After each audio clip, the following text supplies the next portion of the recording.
What's going on, friends? It's Anton Daniels, and I gotta have a conversation with you guys about Teach Henley because you see how the sun is hitting me. This is no finesse, no makeup, no filters, no none of that. This is 100% Teach Henley.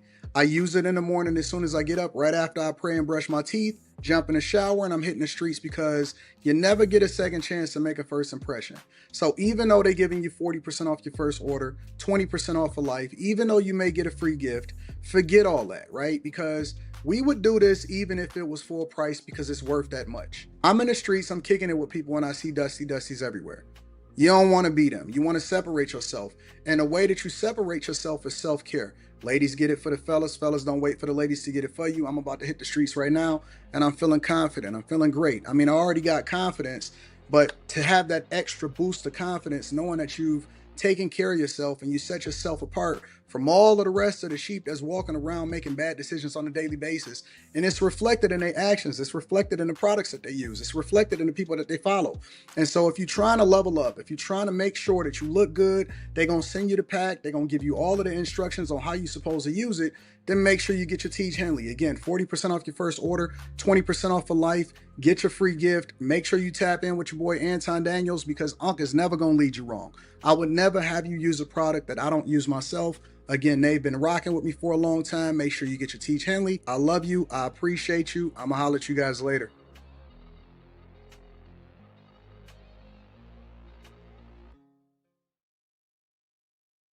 What's going on is Anton from AntonDaniels.com. I appreciate you guys for continuing to rock with me. Thank you for tuning in for another edition of the Millionaire Morning Show. I am your host, Anton Daniels.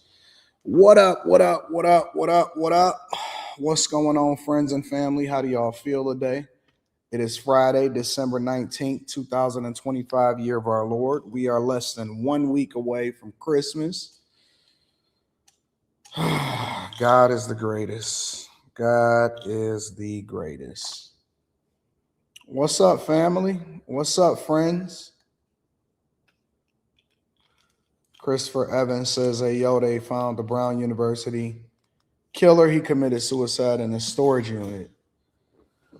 Yeah, I don't believe that, number one. And number two, I reported on that yesterday before we even started the live stream for After Hours, which we got After Hours popping tonight.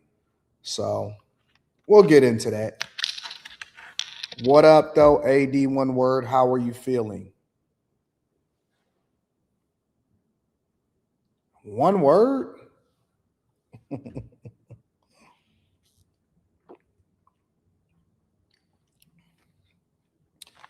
And one word. One word. One word.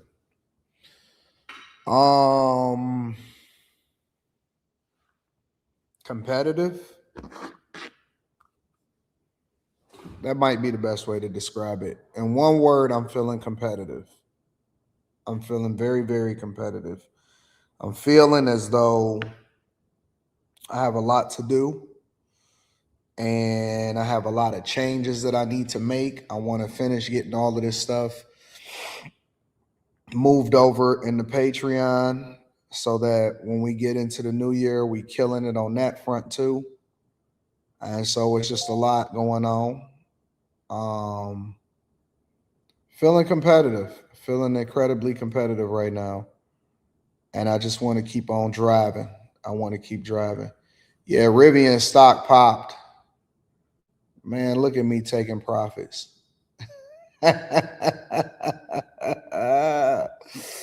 Was I right or was I not right in Stock Club? Rivian jumped 11% yesterday. And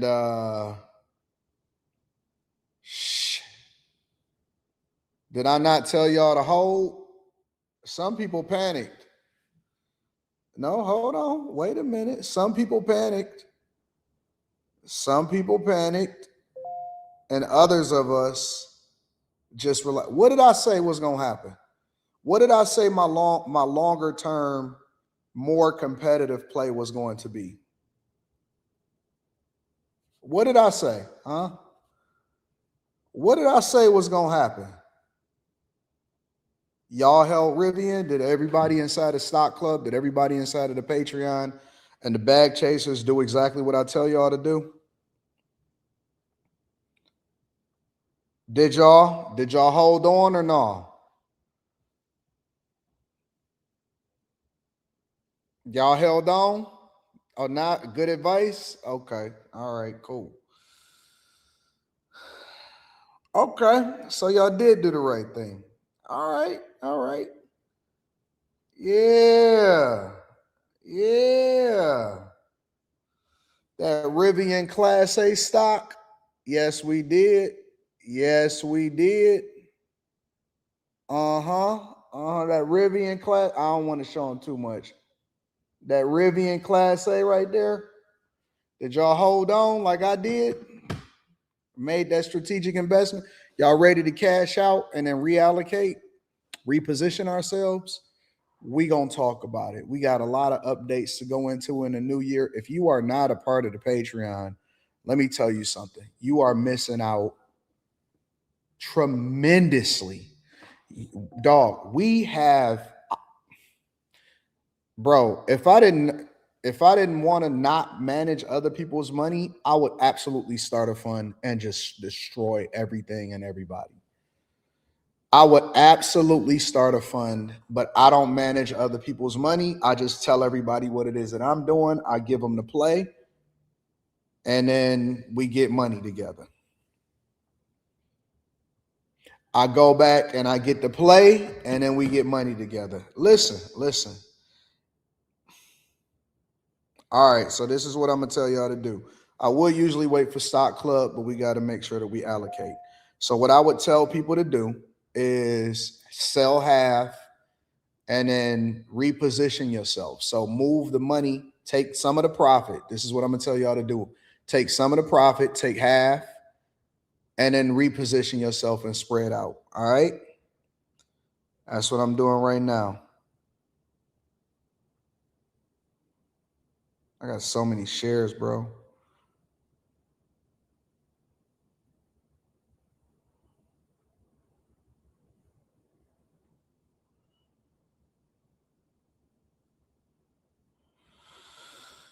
Hold on, let me go ahead and reposition, take some profit out.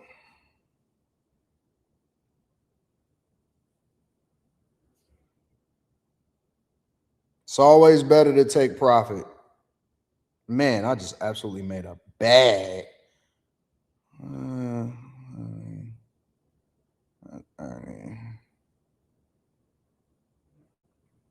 This is crazy.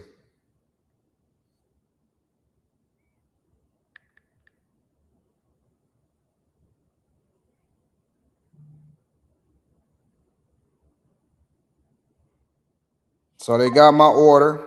They're executing on my order right there. So we're going to take some profits. Same thing that we always do. We gonna take some profits and then we going to move over. I'm sorry, y'all. We continuing to get richer. I'm sorry, y'all. We getting richer. So shout out to, man, good God.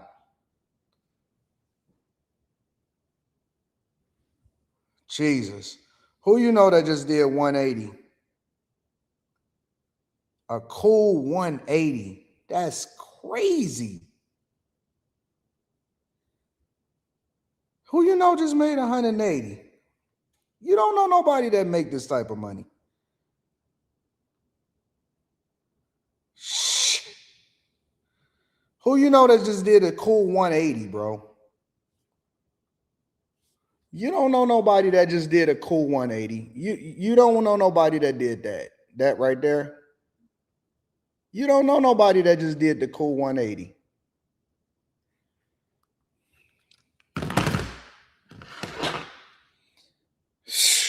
Fucking man, I'm on 2. I am on 10, bro. On 10. On a random Friday, overlooking the ocean, doing a cool 180, 180K, nigga. The fuck is you talking about? And then you'll have people sitting there pocket watching, talking about, and here's the thing. All receipts, everything I do, I give y'all to play. I tell you what I'm gonna do inside of the Patreon. I show everything. So if you are not getting this game, and again, we doing this just sitting around. We doing this just sitting around. What we doing, y'all? Come on, man. Let's get this money. Fuck what these other people is talking about. They up here talking about reparations and all of that. I reparated myself. I reparate myself. I'm not going to sit here and go back and forth with these people. If you're not part of the Patreon, link is in the description as well as pinned to the top of the chat. If you're not a part of the Back Chasers, if you're not a part of the Patreon, bro, we just made a 911. I might go buy another 911. I kid you not, bro. Literally just this morning, I was talking to my car dealer, and I was telling him, I said, can I track the BMW M3 I just ordered? And so she said, yeah. So I had to download the app. It's in delivery. It's now, we just made that on Patreon. We got the M3. Got the M3 in delivery. Oh, let me flip that around because they're gonna say it's not real. Nah, man, it ain't real. There it is. We got the M3 in delivery. It's in transit, set 14 to 16, custom ordered. Got the M3 comp with the X drive. And we just paid for that with the stock play, and we got a lot left over.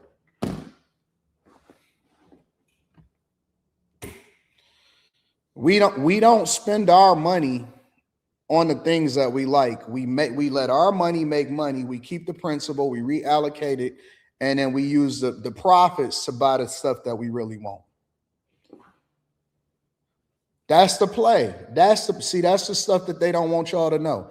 They want you to work your ass off, and then when you get your paycheck at the end of the week, now you're gonna take your paycheck and you're gonna use your paycheck to then go and buy the stuff that you feel like you're gonna do, you need, get the car note and all of that. I say take the long way, right? I say take the long way. I say take the money that you make and use a little bit of it for your lifestyle, pare your lifestyle down, stay down for the next 10 years, and then you can use your principal and the money that you put up to make more money to buy the assets. And then you never have to be broke again. And then you'll have people that come in here, man, God is going to humble you. What are you talking about? I'm one of his favorite. And not only that, I don't even gatekeep. I tell y'all and I say, listen, pay your little $5, pay your little $14 in the Patreon and come get this game. The only reason I never raised the prices, I've never sold a course in my life. I show you the receipts. I show you my 1099s. I show you what it is that I make. I give you my budget, how I budget the money, how I allocate the resources. I show you, I give you the plays. We hit on we have never taken a loss. Not 1 year in the Bag Chasers. Not 1 year have we taken a loss. Not one. And that's unusual. We have never taken a loss in the Chasers. And all you got to do is replicate it and then learn why I'm doing what I'm doing. And then you get rich. And I don't sell no courses or nothing. I just give you the information. Hey, listen, this is what we doing. This is what I'm doing. This is how I did it. This is what I think my play is. This is why we doing it. This is what the charts do.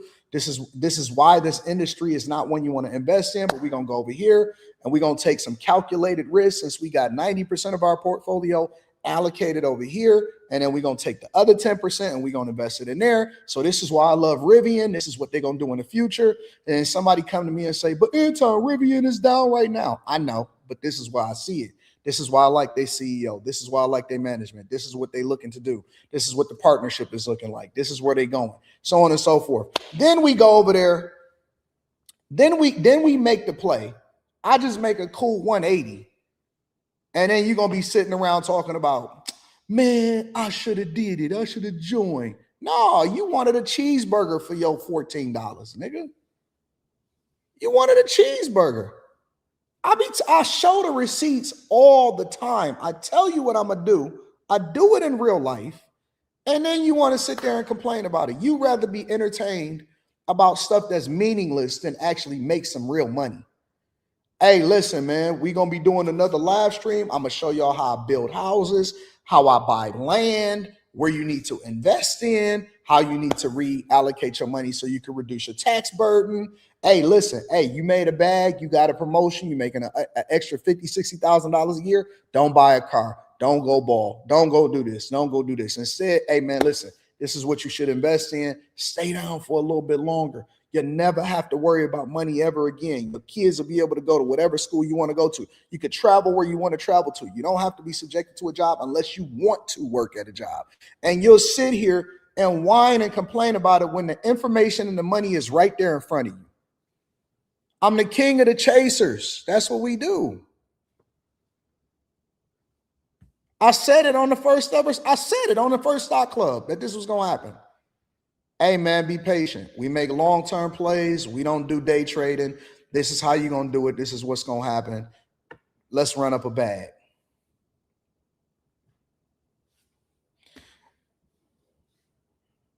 It's in all of the stock clubs. One of the things that I'm doing, and I'm about to get into the show because I got to go. I got to take care of some business today. One of the things that I'm doing is I'm making it in the collection. So I'm creating the collections as I pour over everything. And so all of the vlogs is going to be in a collection. All of the stock clubs is going to be in a collection. All of the block clubs is going to be in a collections. All of the mastermind sessions, all of the content creation is going to be in their own separate collection. And that way y'all can go through and look at everything and you don't have to search and find for it. And then you'll also see the most recent post. So I'm working on a Patreon to make it more easy for y'all to navigate and find exactly what you're looking for. But all of the receipts is there, all of my previous live streams, all of my recordings, how we look at the charts, why we don't invest in certain industries, all of it is right there. Everything is right there. And anybody that has ever joined the Patreon or joined the stock club or rewatched the live streams, because I re-upload the live streams for y'all to watch, everything is right there. I don't even gatekeep. I don't have secrets. I don't have no secret club. It's right there. It's literally right there. You know what our biggest problem is? Trying to make sure that we reduce the amount that we have to give to the federal government. That's the only problem that I got in my life right now. It's trying to figure out how I can reduce the amount, and that's why we invest so much back into the business so that we can reduce the amount that we actually send into the federal government.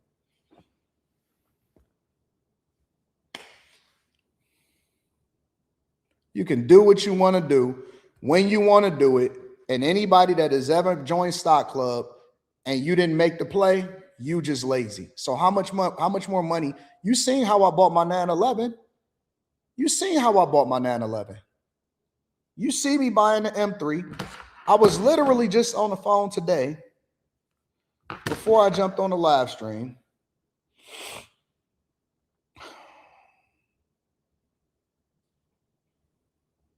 And I'm telling her, hey, what's the VIN so I could track my car?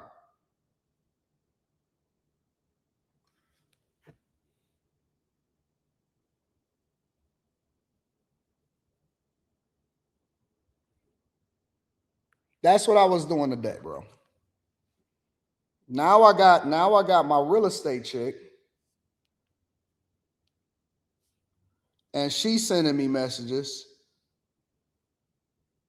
talking about we need to hurry up and get this other property listed. And you see me tracking the 911 also. I don't even go to the lot no more. I just order them and then I track them.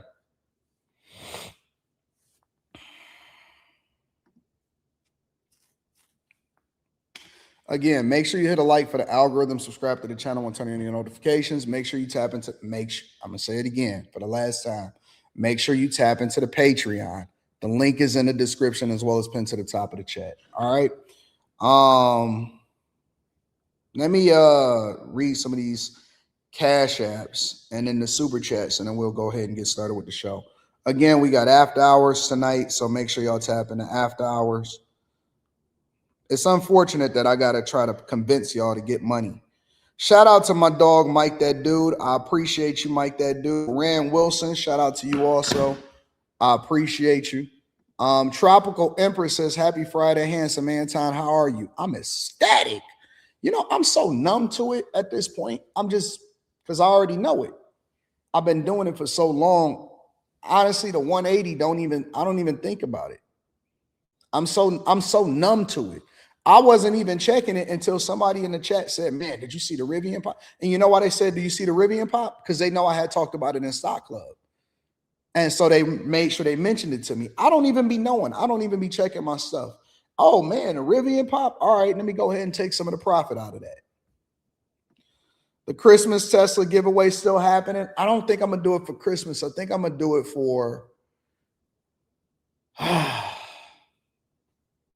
I need to get the Patreon fully together, and then we get the website. We can upgrade the website because Bitcoin Brown is on my ass about upgrading the website, and then we go from there. All right. Purple Haze says, so with that info, if my company stocks vest next year and I'm getting more, would you sell some or reallocate the profits? I just try to minimize the taxes. So a lot of times I just let it. You want to let your money in your investments compound. You know what I'm saying? So when I reallocate, I'm just moving it over into other companies, right? I'm taking some of my profits because this was more of a play that I wanted to tell people and show people that you can take calculated risks, more heavy calculated risks when you have all of this other stuff that's already taken care of. Good morning. I turned 69 yesterday. It says, Rosita, can I get a happy born day? Happy birthday. Happy birthday, baby girl. And please pray for continued recovery of my daughter who has been in the hospital for 1 week. Bless your daughter. Bless your daughter. God bless your daughter. Bless your daughter. Christopher Mayberry says, do you do the same if Rivian is in your IRA? I do the same across the board. I don't want to work for anyone anymore, but AD, you lead me to the bag. Good morning. Hey, hold on. Just hold on, Lex. Just hold on. Made a crazy bag on FanDuel and put 3,000 in my stock. Shout out to you. Mr. Lot in the building says, what up, Chasers? Happy. Today is my 34th birthday. Thanks, big bro, for all of the insight year after year. Hopefully you invested in Tesla like I told you to, Mr. Lot, and then you can get your early birthday gift. You know what I'm saying? Happy birthday to my dog, Mr. Lot. My Detroit brethren is in the building. Shout out to you. Man, Mr. Lot, thank you for supporting the platform. You and sister, I got to give a special acknowledgement to y'all. Happy birthday, bro. I hope you're making a ton of money as a result of the stuff that we doing. You my guy. Jason Johnson says, should I take out my 401k to pay a large debt? No. Do not take the tax hit for a 401k, bro. Don't do that. You seen the ALC says she'll mop the floor on JD? Nah, ain't nobody thinking about no. Send that to me and I'll review it. Sister, one of my favorite people that has always held me down with the 500 ball, says, good day, Mr. AD and the Chasers fam. Hey, King, you continually add value to me in my life. Just stopped in to pay homage, show my appreciation, and share the wealth that you pour in me and others. Dear chat, if you are not a part of Anton Daniels' Patreon, you are missing out on your blessing. Look at sis. How many times have sis done this to me over the years? Sis, you know I love you. You know I appreciate you. I'm so thankful to have you in my life, and I'm so thankful that you're being blessed also. A lot of people will say stuff like, why do y'all support a guy that is already so successful? Because I'm making other people successful. Because I add value into their life. I don't ever have to say hit the Cash App, hit the super chat. I never have said that ever in my life, and people just see value in what we do. Said don't end the stream. You know I'm used to ending the stream. Shout out to sister. Shout out to Mr. Lot. Shout out to everybody that support the platform. I truly appreciate y'all. Y'all are the biggest blessings in the world. I'm going to come back and acknowledge this again. Let me say that. It's Queen to you too says, hi, AD and the Bag Chasers. Do you discuss tax professionals and any of your past Patreon live streams. If not, can you do that for us? Yeah, we'll talk about it. I'll set that on the agenda. Let me put that on my docket. I actually had somebody come in for y'all. Also, Mike, that dude sent another Cash App, and he says, I kept my Rivian. Thanks, Anton. I get so excited when y'all get blessed. Honestly, I get so super excited when y'all are busting down bags and getting the money. I win, you win, we win. Shout out to the Chasers. I love y'all. I do love y'all, but we have to get started with the show. And so before we go ahead, again, I just want to say make sure that y'all hit a like for the algorithm, subscribe to the channel, and turn on your notifications. If you are not a part of the Patreon, you severely, severely are missing out. All right? All right? Let's run it up. Let's get into it. I'm going to continue to read super chats and stuff like that throughout the show. This is the latest update, and I was wrong on one thing, and I was right on another thing. Let's get into it. We begin this morning with stunning developments in the search for a man who shot students in a study session at Brown University, as well as a top MIT professor. Police found the suspect, you see him here, dead in a storage unit in New Hampshire last night. And it turns out a post on Reddit helped crack the case. Investigators identified the gunman as 48-year-old Claudio Manuel Neves Valente, a former PhD student at Brown. Now, take a look at this map. It effectively gives you a sense of the shooter's movements. The attack Saturday happened in Providence, Rhode Island. Monday night, that MIT professor was killed in Brookline, Massachusetts. And last night, police tracked down the suspect in Salem, New Hampshire. Now, if you don't know the area, there's only about 80 miles between the scene of the mass shooting and where the shooter's body was found. Jared Hill has been covering this story from the beginning and joins us now. Jared, finally the community there around the Rhode Island area can breathe a sigh of relief. Tell us how this unfolded. Errol, this was really something that took a course of a number of different days, a number of different methods and ways. One of the things we've learned here, Errol, is that this guy apparently lived in Florida, but the suspect and the car that's been linked to him was spotted around Brown University over a dozen times in the 2 weeks before the mass shooting. Now, that's according to the affidavit. Despite his apparent connections to Brown and that MIT professor, the motive is still a mystery. Ending a multi-state murder manhunt. Overnight, authorities closed in on a storage facility in Salem, New Hampshire. We got him. The suspected Brown University gunman and suspected killer of an MIT professor found inside a storage unit, dead from a self-inflicted gunshot wound. He was using a phone that was obfuscating ability to track it. He was sophisticated in hiding his tracks. The alleged shooter, identified as Claudio Manuel Neves. Well, I guess I didn't get right all the way that he was a white man, but he was a whitish man. I definitely got the age right. Definitely got all of that other stuff right. The one thing that I got wrong for sure was I didn't think that he would get caught. I didn't think that he would get caught. And honestly, I'm still a little skeptical that this was not something that was a lot deeper, but I'm starting to get into my conspiracy theory bag. That goes a little bit different. So I'm going to be careful about getting into my conspiracy theory bag. But I don't think that this is just as simple and cut and dry and saying, oh, man, he was just a disgruntled former PhD student that attended and went to the classes and knew the MIT professor. Now they tying it in directly and saying that he is the person that also killed the MIT professor that just so randomly got killed, the nuclear scientist, physicist, professor that was over there. And they had, it's like, come on, man. Come on, bro. Do I think that a MIT professor just so randomly have gotten killed by a person that knew him all the way, and they both allegedly is from the same place, the same country, and that he just so happened to kill himself inside of a storage unit instead of getting caught? I absolutely do not think it's that cut and dry and that simple. You can't convince me of that, bro. bro.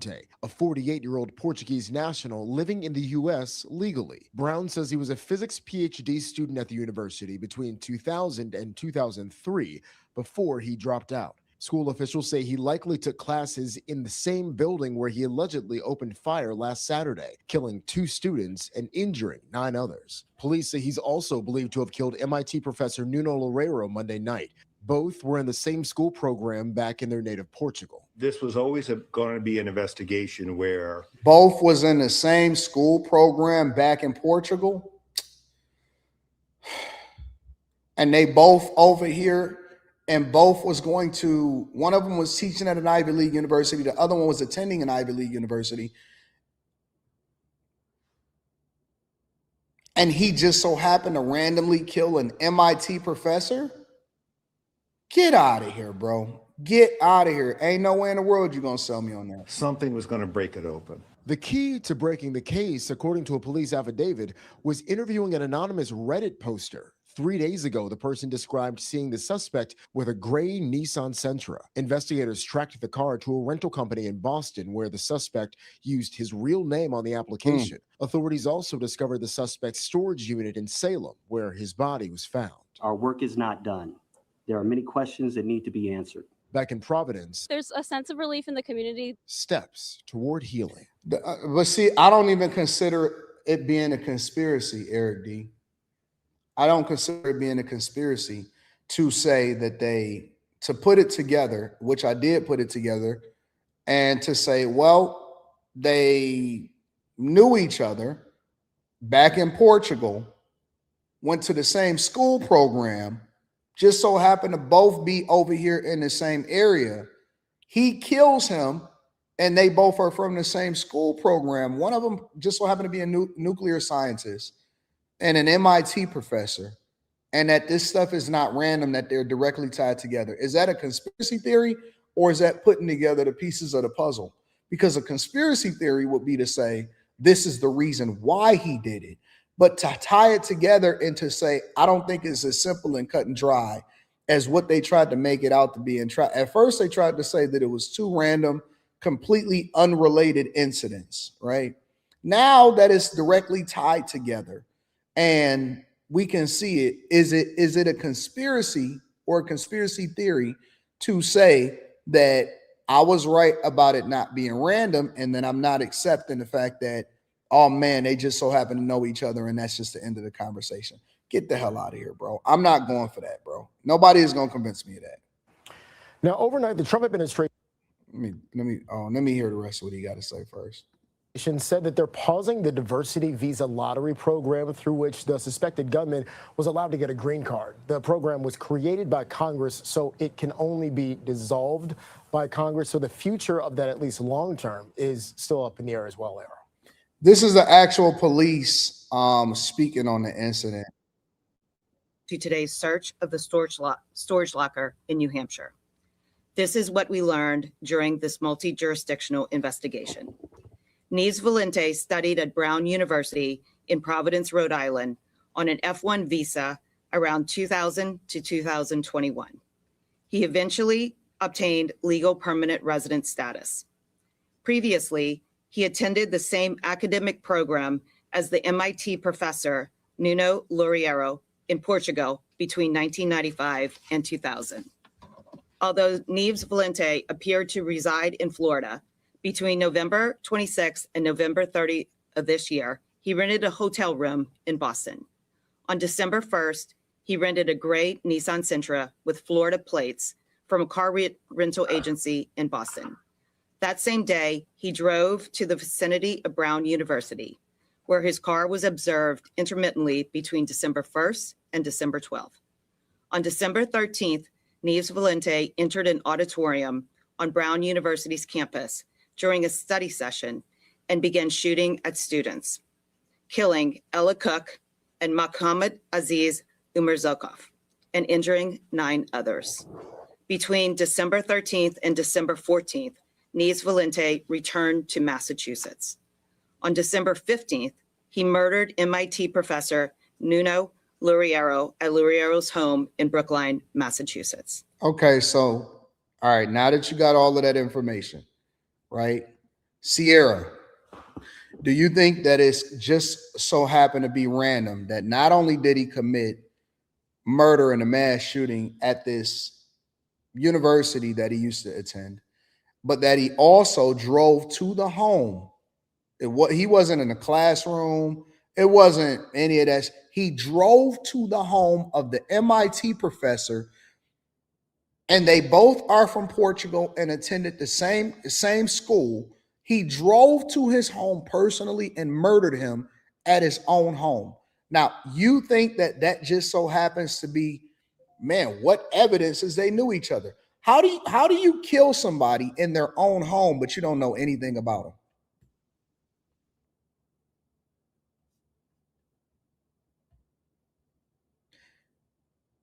He went to his home and murdered him. It wasn't a random shooting in a school. It wasn't a random shooting in a classroom. They weren't walking down the street. He went to his home and murdered him.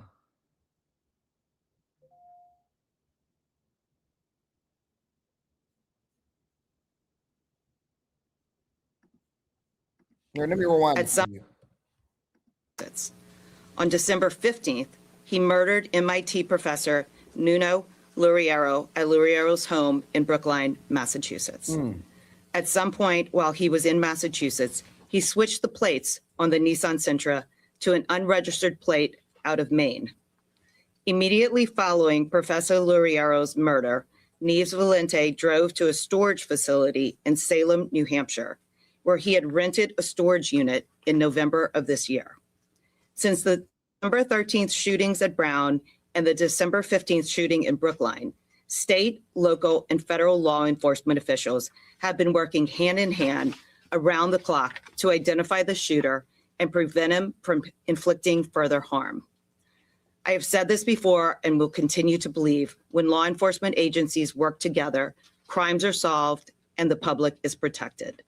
The information we provided to you tonight would not be possible without the dedicated men and women of law enforcement in multiple districts throughout New England, including the FBI, ATF, HSI, the U.S. Marshal Service, Massachusetts State Police, Rhode Island State Police, Providence Police, Brookline Police, and the Brown University Police. In addition, prosecutors for the Rhode Island Attorney General's Office and the Norfolk County District Attorney's Office, and federal prosecutors from Rhode Island, New Hampshire, and Massachusetts all contributed to this result.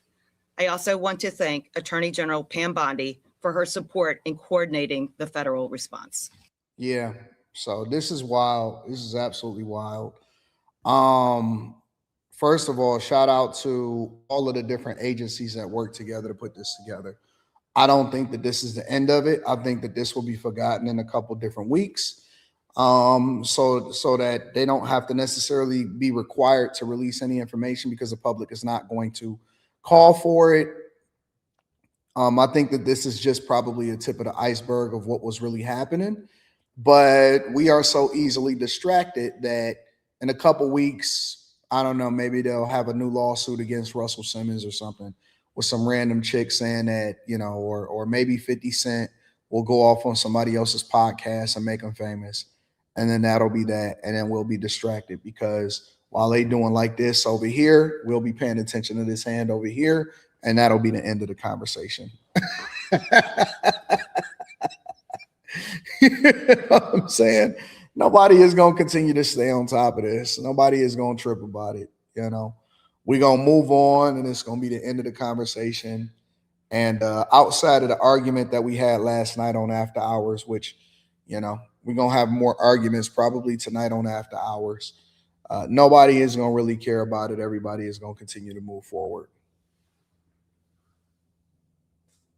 You know what I'm saying? Like we so easily distracted. And you know what's so funny? I had got that story about the MIT professor a while, like when it first happened, and I never said anything about it because I was just like, man, why is this university shooter and then this MIT professor, this esteemed MIT professor, just died randomly? So I was just like, all right, let me just hold off and see what else comes of this before I just start throwing this out there. And then lo and behold, I seen something get took down from ABC News, and then I started doing a little bit of deep diving and start putting together different reports and different stuff that was happening and all of that stuff. And I was like, oh, this is definitely tied together. So thoughts on the Tory Lanez interview? I can go into it. Again, thank you to everybody that support the platform. Thank you to Sister. I appreciate you. Thank you to Mr. Lai. Happy birthday, bro. Let's dig. Modzil says 160,000 of my, you got 160,000 in your savings. It's not in a brokerage account. Dog, we probably would have more than doubled that with the plays that we've been making. You sitting on 160,000 and it's just in your savings. Oh, bro, savings is the biggest finesse of all time. You allow for the bank to be able to lend out your money and you not making no money on top of it. Oh my God. You need to get into the Stock Club videos immediately, bro. Immediately inside of the Patreon. Ain't no way in hell I would ever have anything in my savings. You want to know what my savings account look like? I ain't even got $1 in there no more. They took it out. They garnished my dollar. I keep threatening to get my savings account closed. Look at this.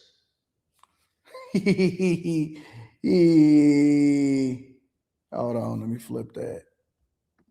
This is what they keep telling. They keep sending me these alerts because they want me to put some money in the savings. Your account balance is zero. Zero account balance. You need to put some money in your savings account or risk it closing.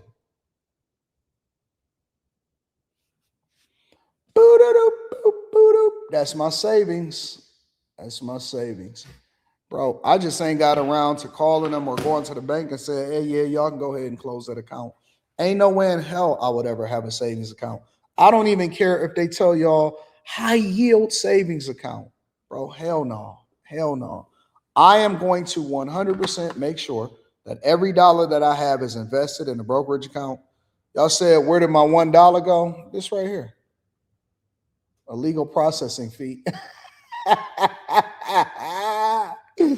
They garnished my $1, bro.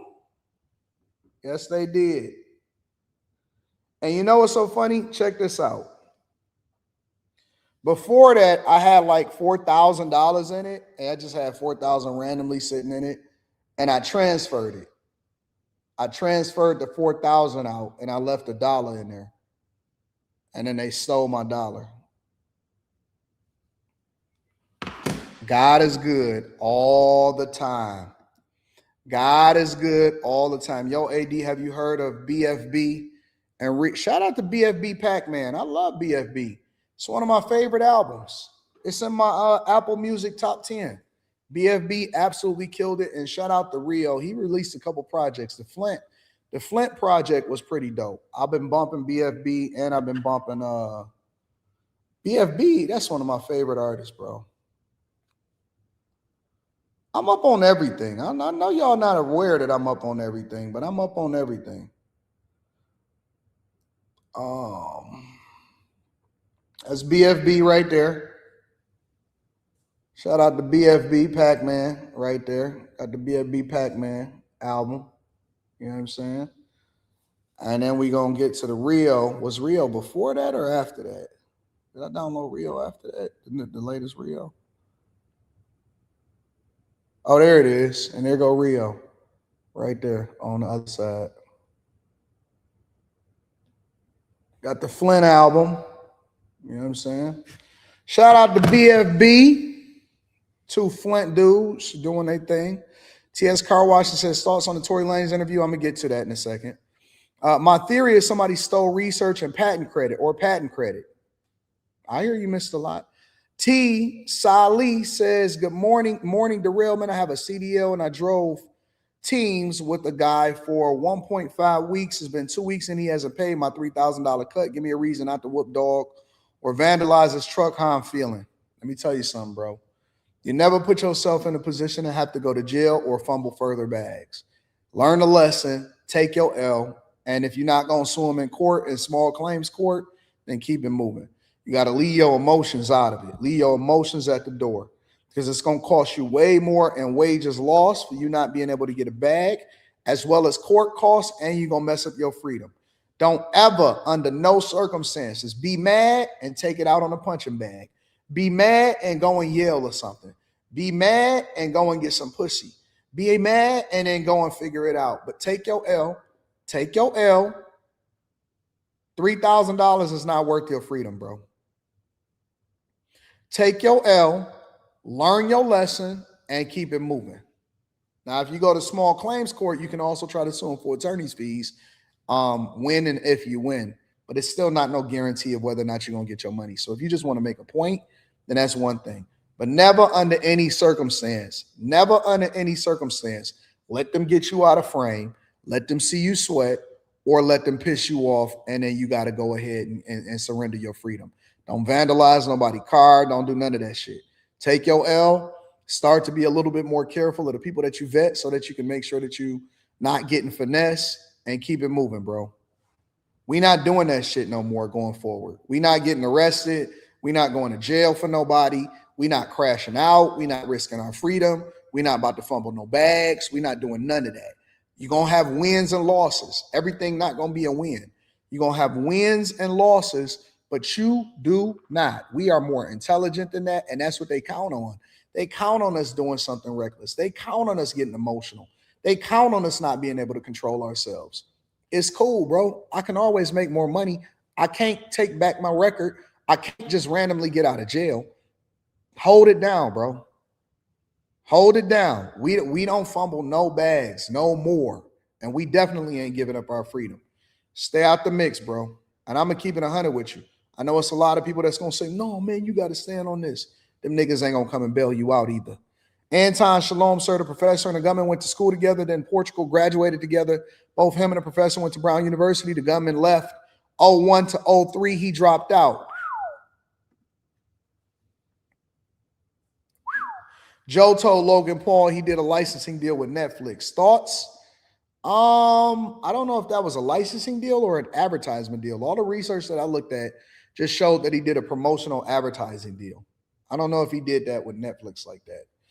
Get your money, Joe. I'm with it. I'm all for it. Diddy Truck, The Reckoning, hashtag Compare to Save, hashtag Movie Made Easy. Shout out to Diddy Truck. We appreciate you for holding us down. If y'all want to go and look up DiddyTruck.com, then go and check out DiddyTruck.com. All right, Moving Made Easy. They got a new mixtape together since AR is back. Roscoe, shout out to Roscoe EP. Getting there, says AD, you should check out Mexico Dro new EP album, No Skips. All right, I'll check it out. Let me take a picture of this. Mexico Dro. I will check it out. Advice on affiliate marketing, where you have to invest $10,000. Don't invest no $10,000 in affiliate marketing. Nah, don't invest that. There's better plays and better long-term plays. I don't really care about affiliate marketing. Blinds will be installed next Tuesday. Bet. Before Christmas. Before Christmas. No, don't invest no $10,000 in affiliate marketing. Stay out of the mix. Don't do it tropical. Stay out of the mix. And again, I want to say shout out to Sister. Shout out to Mr. Lot. Shout out to y'all for holding me down. I appreciate y'all. Y'all are the greatest. And I'm going to continue to add as much value as I possibly can into y'all lives. All right? Y'all ready to continue on with the show? You said Tory Lanez. Let's get into Tory Lanez. Let's get into T Lanes. Tory Lanez breaking his silence in his first ever broadcast interview from behind bars since being found guilty of shooting Grammy winner Megan Thee Stallion in the foot outside a party in 2020. I've never been violent towards a woman. I would never hit a woman, let alone shoot a woman. Lanes, whose real name is Daystar Peterson, spoke to NBC News from California Men's Colony, a prison where he's 3 years into a 10-year sentence after being found guilty on 3 felony counts, including assault with a semi-automatic firearm. There is definitely a very big misconception about me that seems to the public as I'm this monster. And I feel like I was catapulted into this poster child for the unprotection of Black women. And it's just so unlike me. And I've never really had a chance to express that. But you can look at my criminal record. I don't have one. I never had one. And I feel like, that connotation that I would do anything of this monstrous proportion is completely incorrect and it's wrong. Lanes declined to testify during his 2022 trial. Do you regret not taking the stand? I think if I would have taken the stand, the verdict would have definitely been very different. The rapper's legal team filed an appeal, which was denied in November. But his team is continuing to fight, with plans to file multiple appeals next week, this time with the California Supreme Court, in one claiming newly discovered evidence that they weren't provided during Lanes' 2022 trial, including hundreds of pages of medical records for Megan Thee Stallion, whose real name is Megan Pete, which they allege raise questions about the fragments removed from her foot after surgery. His team argues that the fragments were not provided ahead of trial and that this was a violation of due process. And we didn't have that chance. Or perhaps we could have questioned the doctors differently when they were on stand to impeach them, because it does look suspicious. But in the appeal denied in November, the court did address the fragments, ruling that the surgeon's testimony was, quote, more than sufficient to prove great bodily injury on Pete. Proving something like this on appeal is tough. This is a really, really difficult appellate argument for defendants to prove, because they have to show if the evidence actually came into court, the jury would have found differently. It's an uphill. There's no way that you can prove that the jury would do anything differently. You know what I'm saying? I think that this is the dilemma that a lot of guys face. All right. When a lot of guys are accused of something that they don't feel like they're guilty of, what they wind up having to do a lot of times is they have to make a life decision. And sometimes that life decision is even more impactful than what happened to Tory Lanez as far as how long he was sentenced to prison. I don't even remember how long Tory Lanez was sentenced to prison, but a lot of times your life circumstances is hanging in the balance because you got to make a decision. Why do y'all think that a lot of these guys wind up getting convicted? Because we'll use court documents or we'll use convictions as an example of whether or not you're a good or you're a bad person. I will tell you that I know guys personally that wind up taking a plea deal because they just did not want to take the chance of having to do a 10+ year bid. Y'all said 10 years, 10+ year bid. And so they'll take 1.5 years or 2 years.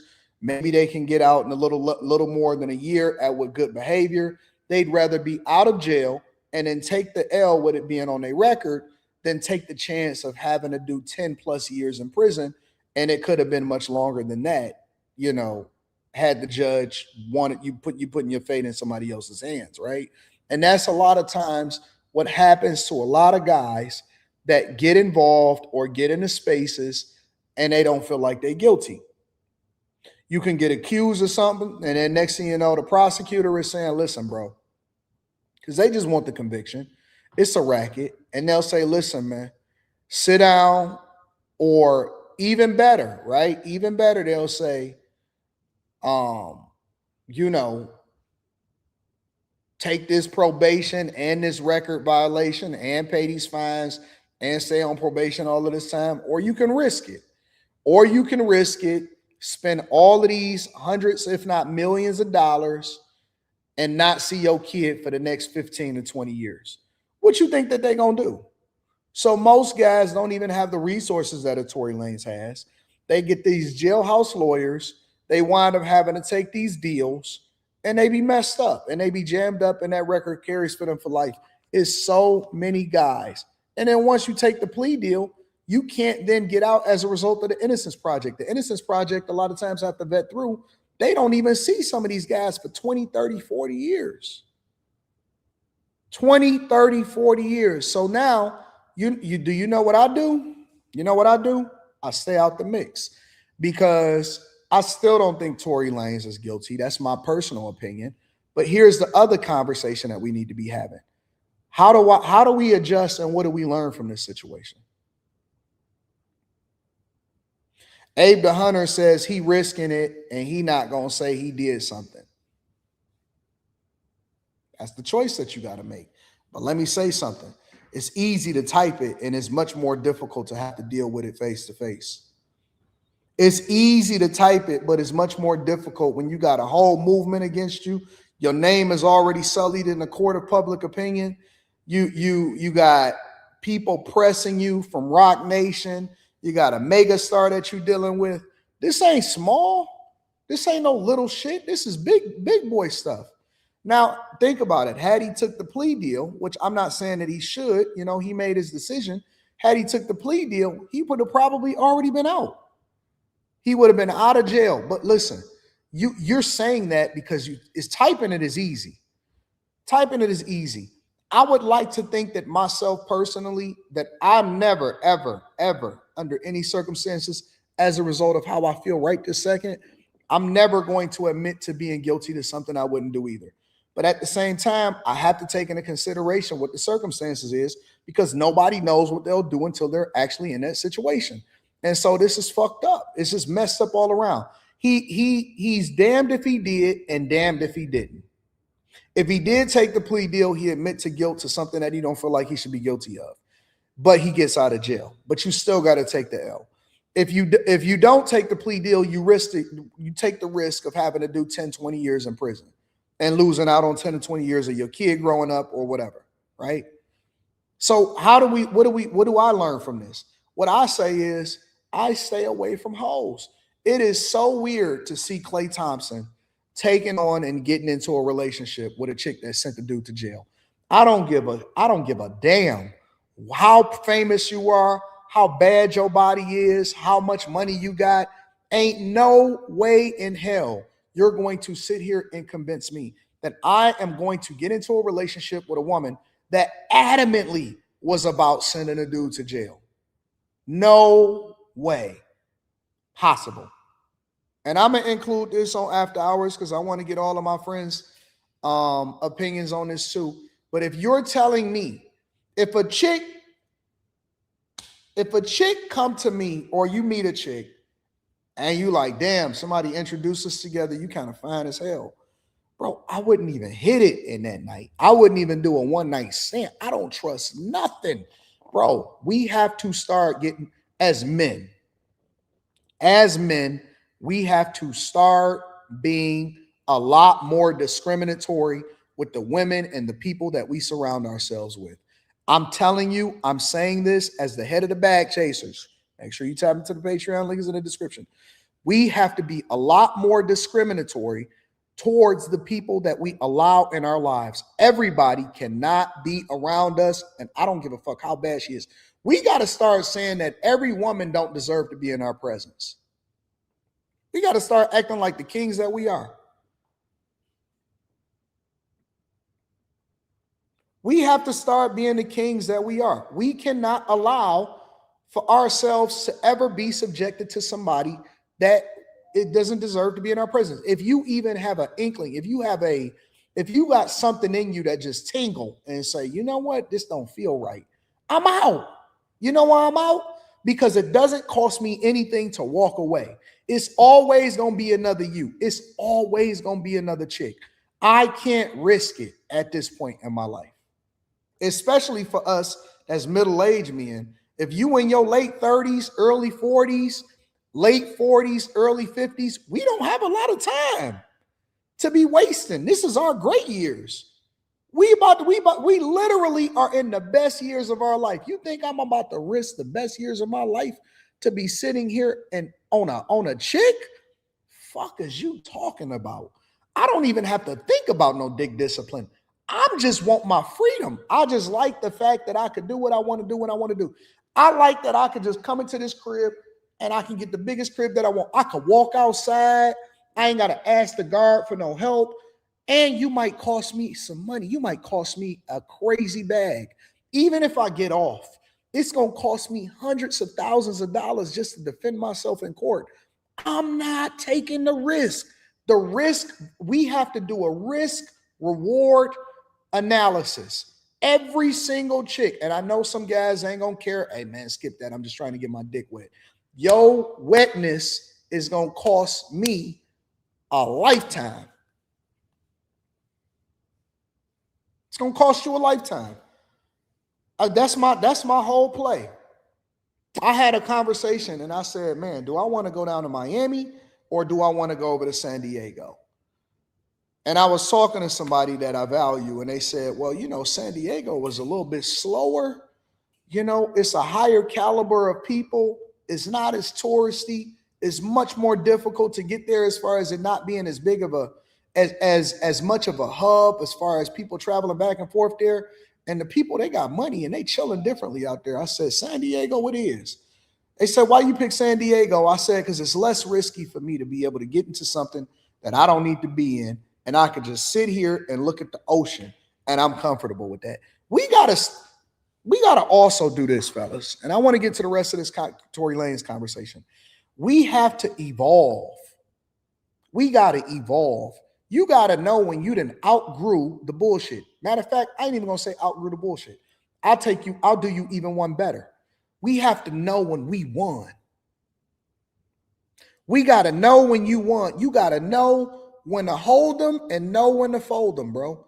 Hey, listen, I played the game. I won. I beat the odds. I'm never going back into the facility.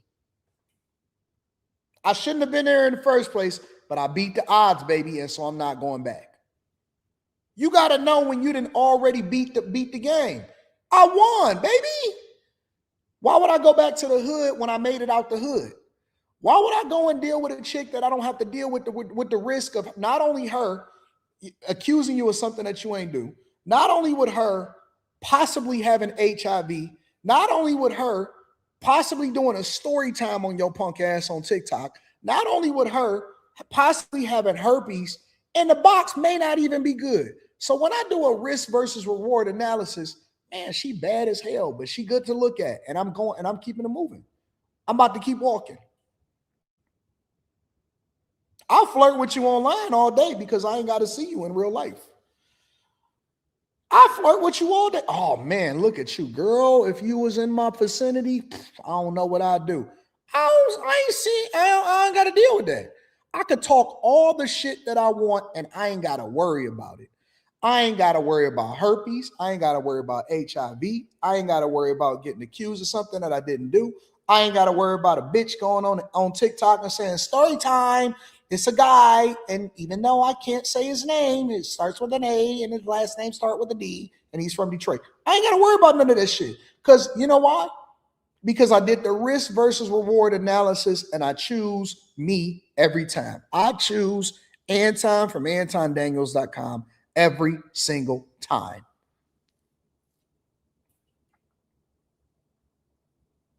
I'm going to choose me. If it's you or me, and listen, you might be the best person in the world. I promise to God, I think you're a good person. Yeah, I think you're a great person. You're awesome. Absolutely. 100%. You know why I have security everywhere I go? You know why I have security when I go to certain events and all of that stuff?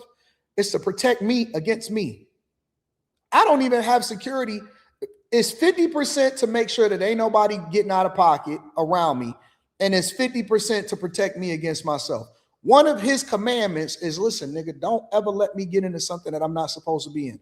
And people even at the meetups will tell you, Anton, you going to the after hour spot? Nope. Why? Security didn't tell me that it was a safe thing for me to do. I'm keeping it moving. I have people around me that can protect me against me because I'm not trying to get myself in no shit. I won.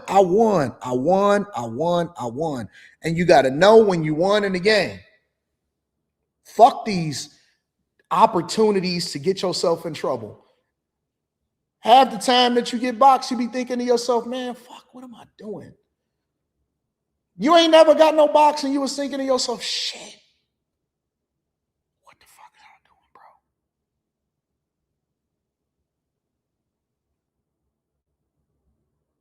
can't tell you.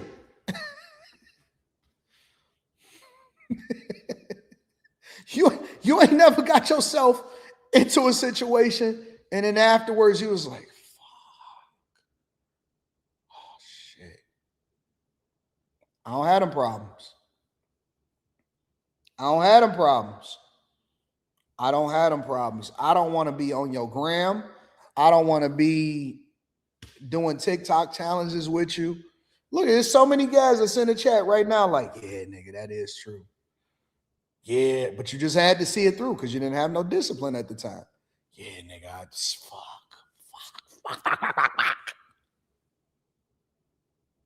That PNC, yep, you know what it is.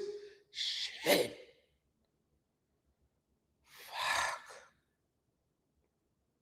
I don't have to worry about that. You know why? Because after you know what I do? Get my blankie, turn over, get the spooning, and I feel great. You know why? Because I ain't got to worry about none of this shit. I don't have to worry about it. I don't have to worry about it. I spoon, get my blankie, and I'm chilling because I am safe. I'm safe. I ain't even got to steal no bases. I just walk straight, just hit a home run every time. Out of the park. I ain't trying to be out here with you niggas. I don't want to be like Tory Lanez. Listen, I love Tory Lanez. I think that his music is awesome, but I don't want to ever be in the space where I got to worry about what's going on around me or if I got to figure out how to get myself out of some shit. I don't have time for that, bro. It's just not worth it for me. Battle, and it's something that often torpedoes any defense appellate argument. The Los Angeles District Attorney's Office and representatives for Megan Thee Stallion have not responded to NBC News' request for comment.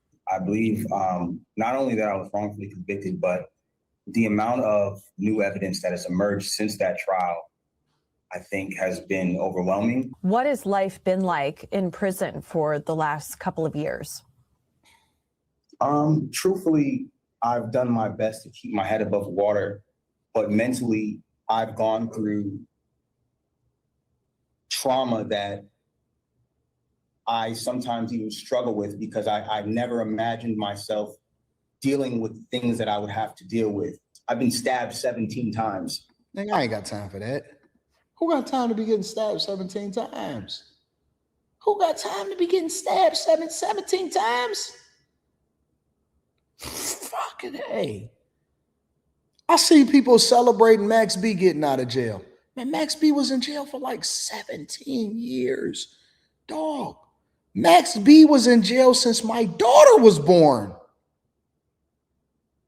Max B was he was in jail for like, what, 17 years? My daughter is 17 years old. I raised a whole fucking cool kid since these niggas been in jail. Man, I ain't got time for that. I'm good. I got to worry about getting stabbed, put some money on my books, commissary, kids out trying to figure it out without me. I mean, what? They called us lame and said, "Ha, you ain't been out here in these streets. Ha, you ain't been over here and fucking all of these hoes and stuff like that." And I was like, nigga, you the lame one? I'm safe. I ain't got no diseases. I'm rich as hell. I'm overlooking the ocean. And I don't have to worry about nobody filing no false charges against me and throwing me in prison.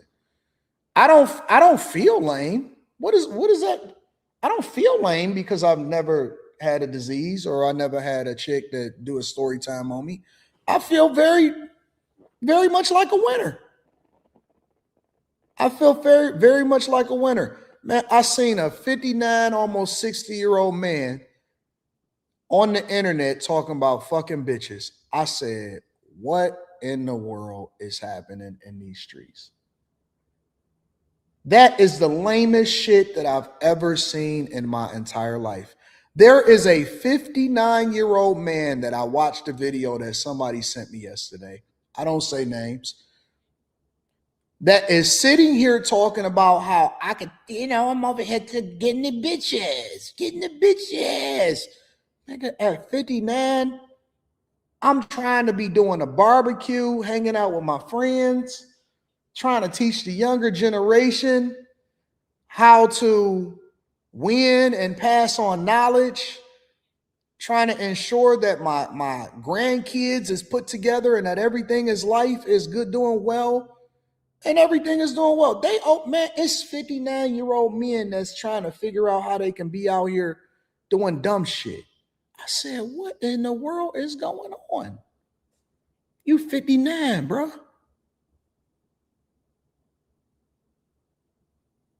That's retirement age. 60-year-olds that's sitting here talking about getting the house, getting the bitches. What?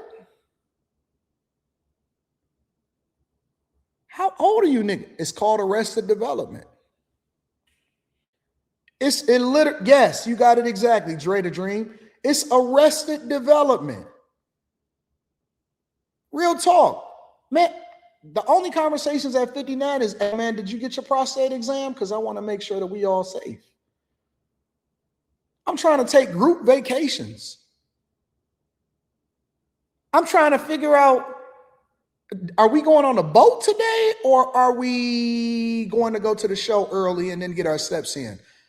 Hey man, listen, did you get your shoes that got good arch support? Because I don't want to be doing no hip replacements when we get 70.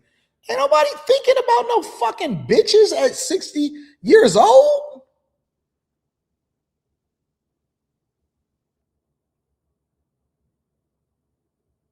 What is we talking about? Trying to hang out with no young niggas. I don't even like young niggas around me sometimes. I'll be like, man, it's getting a little too shifty around here.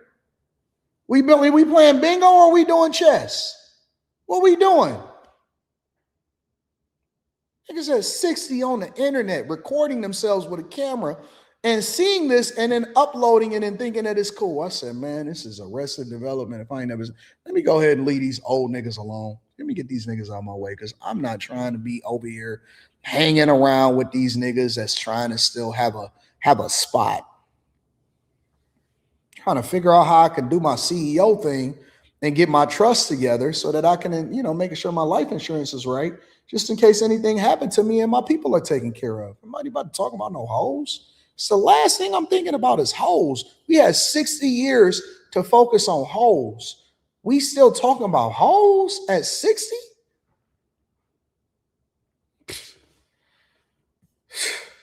It's crazy, bro.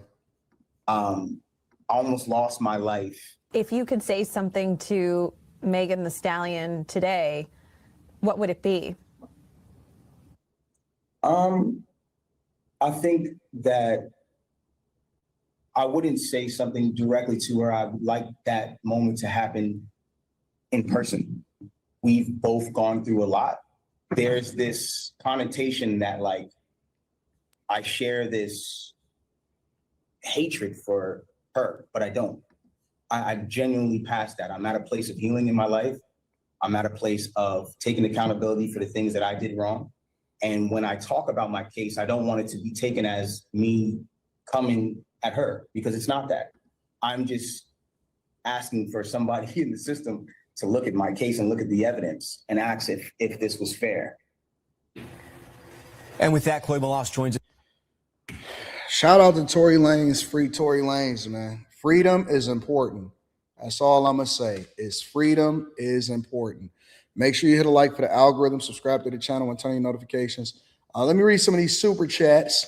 Is you going to look into the Wiz Khalifa 9-month sentence in Romania? I don't see it as important. I'll look into it and I'll see if it's something to talk about. Shout out to UTS. You really are. You be hitting me with some stuff. I like that, bro. T. Salee says, get the driver's DOT number, a Department of Transportation number, and SCAC if you can, and report them to your state's attorney general. Also see if FMCSA will do anything. Shout out to Magnetar. I appreciate you. Eric D in the building. Shout out to my guy Eric D, been holding me down for a long time. Thanks. I'm straddling the fence. I needed to hear from someone else. Nah, bro. Real friends don't let friends crash out, bro. And you a real friend, and thank you for watching the show, my friend. AR is back, says Clay showed this to Meg like, baby, who is this man? Shout out to Harris back. TS Car Wash says, yeah, that plea deal is what they want you to take. It could be no proof at all. They'll still try to come with a plea deal, and it's a sad system. TS Car Wash and Detail Service says, you facing 20 years, but you come here to a plea deal 2 years, and you'll be home. Yeah, Clay is a wild one. I'm never, ever going with that. Go to Tijuana since you there, or La Jolla Beach. Yeah, man, everybody, man, I don't want to go to Mexico. I don't want to go to Mexico. I don't need no cigarettes. I don't need no different tequila. I don't need no medicine. I don't need nothing. I don't see anything in Tijuana that's for me. You know what I'm saying? They say it's like a 40-minute drive. Somebody told me about that. I don't know about that. TS Car Wash and Detail Services. My homie said he was at a female spot getting some box, and her ex pulled, banging on the door, talking, and they stopped, and after he left, they continued. I'm gone. First of all, rules of the game. Let me tell you young niggas something. Stop going over these random chicks' houses. You don't know them. You don't even know if that's their house. You don't know their living situation. You don't know if she got bed bugs. You don't know nothing, bro. Stop going to women's houses that you are not in a long-term relationship with. That is a no. That has always been a no. That's always been a no since the 90s, since the 80s. Never, ever, ever, ever go over another chick's house. You don't know nothing about that. You don't know if you're getting set up. You don't know if she got roaches. You don't know if her ex-boyfriend gonna show up. You don't know nothing. Never, ever, ever go over a woman's house if you are not in a long-term relationship with her, okay? Uncle's going to help y'all out. I'm going to help y'all out. Coach Chris says, 80, the older I get, the more I notice that the commodity is the bro who handles his business, pays his bills, love God, and has ambition. That's winning. Bro, I'm trying to be over here trying to run for mayor. I ain't got time to be getting caught in no hoe's house. Jeff says, if I can invite my friends to a steak dinner and don't have to look at the price we get, that's what we talking about. Life is good. Life is good. That's what we doing. TS Car Wash and Detail says, sad 17 times. Should have said no comment when asked about Megan. I wonder what Clay thinking seeing all of this since he been with her. Coach Chris says, same people who called me whack when I was younger tell me now they proud of me for staying focused and being successful, and they wish they did it my way. It's always better on this other side. He said, I don't care nothing about no chasing I chase the bag, and women are attracted to the ambition I have. Thanks, AD. You always giving a true perspective. Yeah, man, listen, it's cool to talk shit and stuff like that online, but in real life, man, listen, bro. I got the best people around me ever. The best. I got, people that adore me, love me, walk around looking beautiful with a sweet spirit.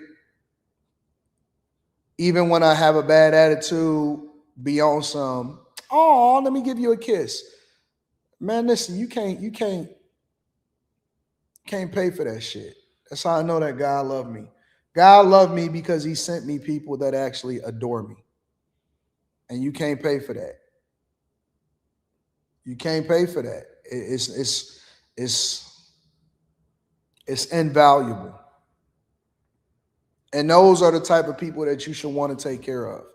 Those are the type of people that you should want to, pedestalize and hold down. All of this other bullshit that y'all see out here, and again, we joke and we entertain and we make sure that we give the people what they want online. But in real life, man, stay out of the mix, bro. Stay out of the mix. Ain't nothing out there, bro. It ain't nothing out there. I'm one of the only people that's going to tell you the truth. Everybody else is going to tell you a lie. They're going to let you crash out. They're going to have you out here with diseases and looking dumb as hell. I'm going to tell you the truth. I'm going to tell you the truth. I'm keeping it 100 with y'all. Real talk. Fuck all of that other stuff. Stay out the mix, bro. Stay out the mix. Trump. I heard that Trump signed legislation or executive orders easing restrictions on marijuana. Y'all heard something about that? Make sure y'all hit a like for the algorithm. Subscribe to the channel and turn on your notifications. That's a good one. We've been listening to President Donald Trump during this Oval Office announcement, the signing of an executive order reclassifying marijuana as a Schedule III drug from a Schedule I that would allow for more research. How is marijuana classified, and what exactly is changing here? Yeah, so we refer to it as a schedule. These are controlled substances, and there's 5 schedules, Schedule 1 through Schedule 5. And what President Trump and others were sort of referring to is the fact that for a long time now, cannabis has been considered a Schedule 1 substance. And I don't know if we have this, we can put it up on the screen. It has very specific language there in terms of what that means. One of the headlines is that it has no accepted medical use. Okay, so that's what a Schedule 1 is. It also has high potential for abuse. And to give context, heroin is a Schedule 1 substance, LSD, ecstasy. So there are 5 schedules. We're now talking about cannabis going to be a Schedule 3 substance. First thing you'll notice if you look at Schedule 3 is it no longer says this language about not having any accepted medical use. It says it does have moderate potential for physical dependence. But again, the context, ketamine, anabolic steroids, testosterone, those are examples of Schedule 3 substances. So this is not making cannabis a legal substance in the sense that you can just get it over the counter or gas station or something like this, but it is acknowledging for the first time in a long time that there are potential medicinal benefits to this, which I think for many in the medical community, they've sort of known this for a long time. And what does this mean for research and for access to not only marijuana, but also CBD? Yeah, so you know it's interesting. This idea that understandably people want research to show that something works medicinally. Obviously, everyone would want that research, but keep in mind again, if you classify something as a Schedule 1 substance, you're already preordaining that it doesn't have any medicinal benefit. So under Schedule 1, it was really hard to get this research done. That was a large target of our 7 documentaries that we've sort of produced on this. Now, as a Schedule 3 substance, that preordained no medicinal benefit is no longer there. And I think it opens up a lot of research funding. You also heard from Dr. Oz there talking about the fact that at the Innovation Center for CMS, Center for Medicaid Services, they're going to start doing trials and targeting people over the age of 65 as well, providing cannabis, providing CBD specifically for different conditions, including chronic pain and sleep and things like that. So not only will it be easier to collect data, it sounds like from this announcement today, they're going to start doing that at the federal level. Again, you know, we've seen this for some time. I used to profiled a little girl named Charlotte Figge in one of our documentaries. She had intractable seizures. She had tried everything. She was having hundreds of seizures a week, went on CBD and was able to diminish those seizures significantly.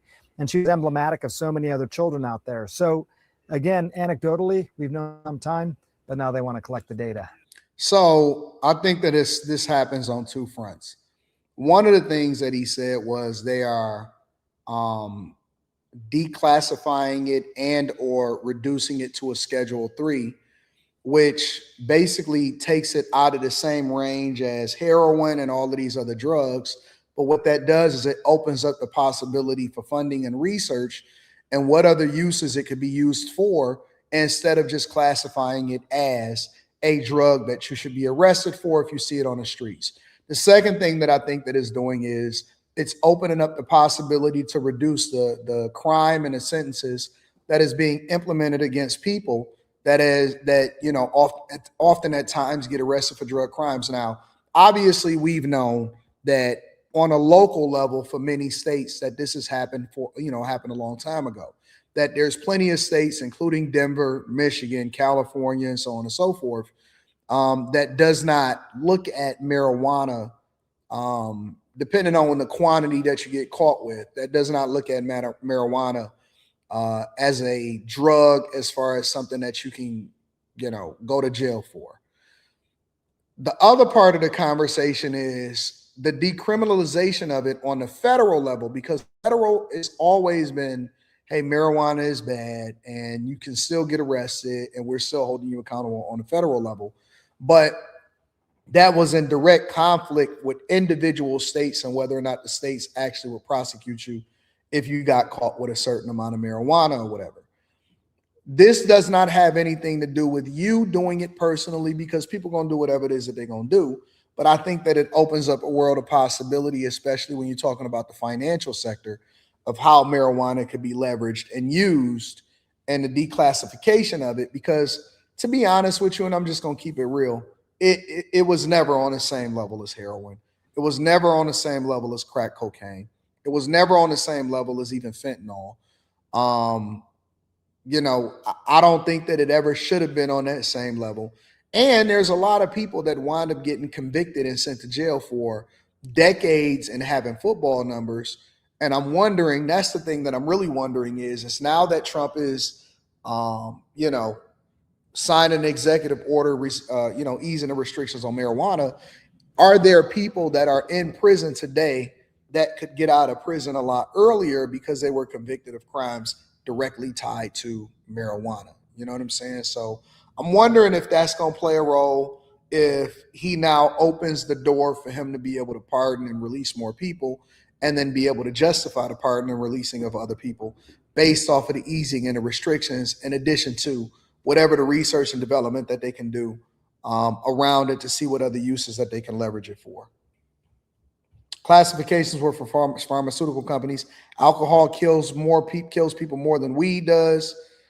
This is old news. Yeah, no, it's not really old news on a federal level, because I think that most presidents, including Obama, including Biden, well, we don't even need to include Biden because I don't even know if Biden was even there. We don't even know who was president at the time. Probably Obama.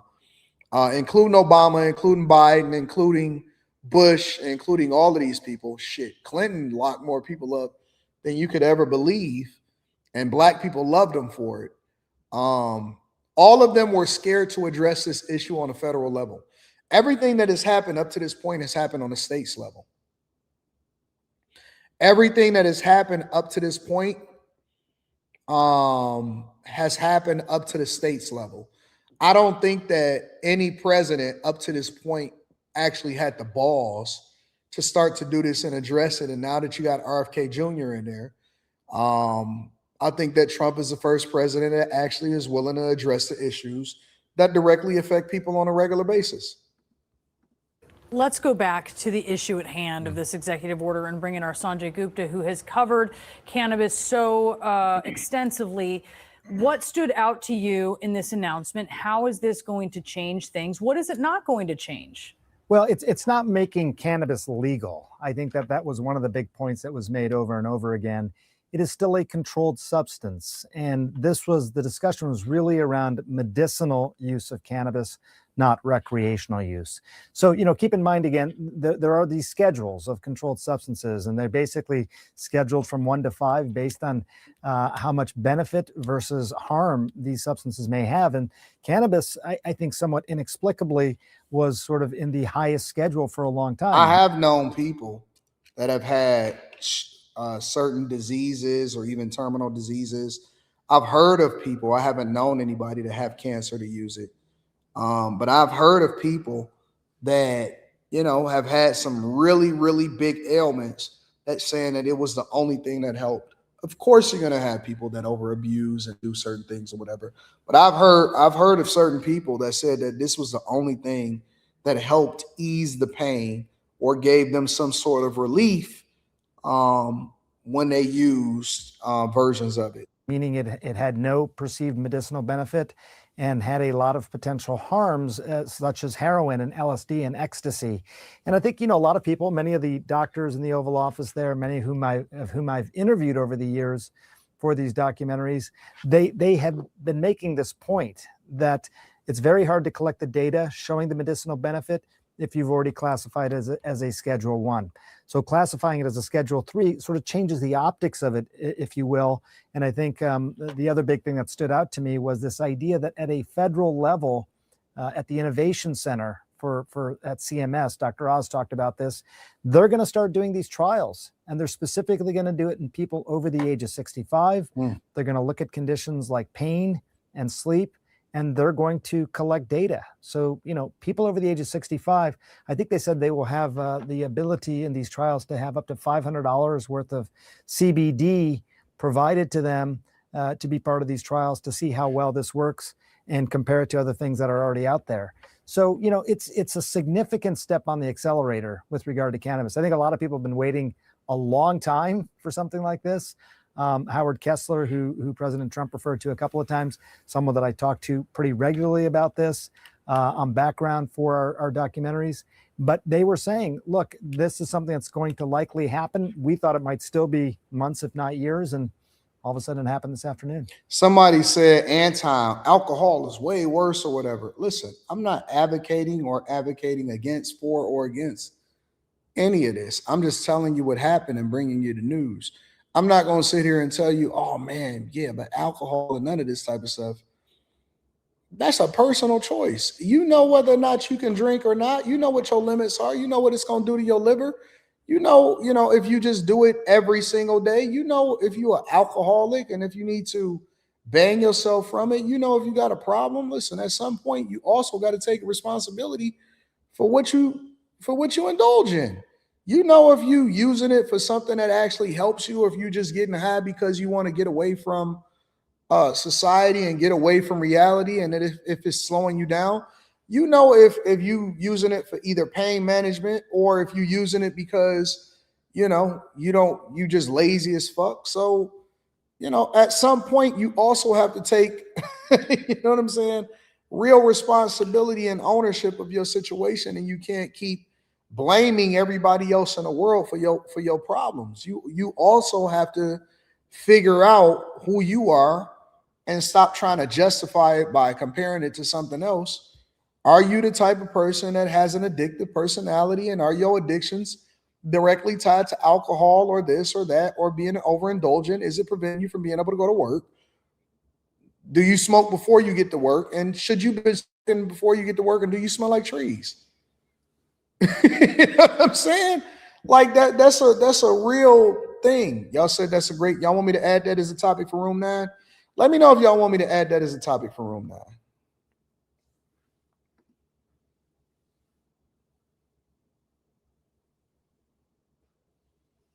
Like, you know who you are.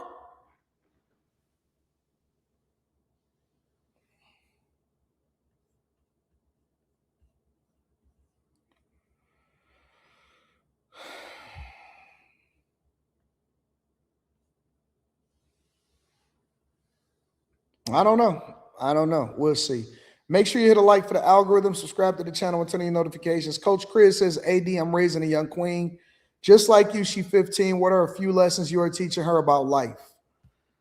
Oh, man, it's 1,000 lessons that I'm teaching my daughter about life. I think the biggest lesson right now and the biggest thing that I communicate to my daughter is to stay a kid as long as you possibly can. I always say, don't rush to go out. Don't rush to grow up. Don't rush to try to get a job. Don't rush to try to be grown. Don't rush to try to do this. And I use the example of driving. And I tell her, I say, remember when you used to be like, oh man, I can't wait to get my license. I can't wait to get my license. And she was like, yeah. I said, now it don't even really mean much to you. Now I got to send you to the store. And so she'll start cracking up. But my biggest lesson to her is to remain a kid for the rest of your life, or as long as you possibly can. You have the rest of your life to be an adult. You have the rest of your life to work. You have the rest of your life to have sex. You are not missing out on anything by being patient and not rushing into something and making mistakes and hitting your head as a result of it. And I think she's really, really taken to that. Like, her big thing is, I don't want the responsibility. I don't want this. I don't want that. So much so to where I'll tell you this. My daughter wants to stay a kid, and she graduating this year. So much so to where I said, because I told y'all this before, and I said, Les, I'm building you a house, or I'll let you pick from a house that that we already own or whatever for you to have on your own. And she was just like, didn't care. She didn't care. And I said, Les, do you care about a house? And she was like, no, I want to stay with you as long as possible. I just want to live with y'all. Why would I want to have to? No, I'm good. She was like, I got freedom. I don't have to move out. I don't care nothing about that. And she's like, it'll be there if, I'm cool. I don't really care about that like that, Dad. I just want to drive cars, and I just want to, go to Taekwondo and all of this stuff. And it blew my mind, and it surprised me like a motherfucker. It did, bro. Because I remember when we were younger, the big thing was hurry up and go to college and get a bunch of student loans so you can have freedom. She don't care about that. I was thinking to myself, oh, I got to get her a house. And she was like, is it going anywhere? Is it a shortage of houses or something like that? Why I can't just, she's like, I'm cool with my room. And I was like, oh man, that's dope. That's dope. And so that's why I say that I'm pretty sure that it resonates with her, because she don't care about that stuff, bro. She don't care about that stuff. She don't care about none of that. She like, yo, she like, Skip, she like, ain't you building the big house? I say, yeah, I'm building a big house. She says, I want to live there.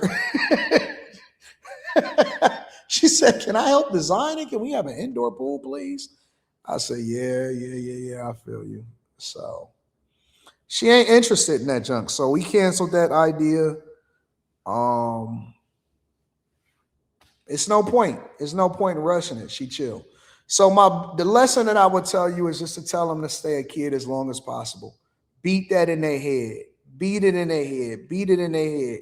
You got the rest of your life for a boyfriend, a relationship. You got the rest of your life to get married. You got the rest of your life to go and have to work a job. You got the rest of your life to focus on responsibility. That's not your job. That's my job. Your job is to have a good time. You know what I'm saying? So that's the biggest lesson that I would emphasize. Don't rush into something that you're going to regret. Stay up, Anton, says Carrington. Shout out to my dog, Carrington Love Jr. AD, can you do a Patreon on how to set up $1 million trust? My mom's been talking to me about it lately. Who do we contact also? Yeah, we'll talk about it in the Patreon. Let me put that on the list.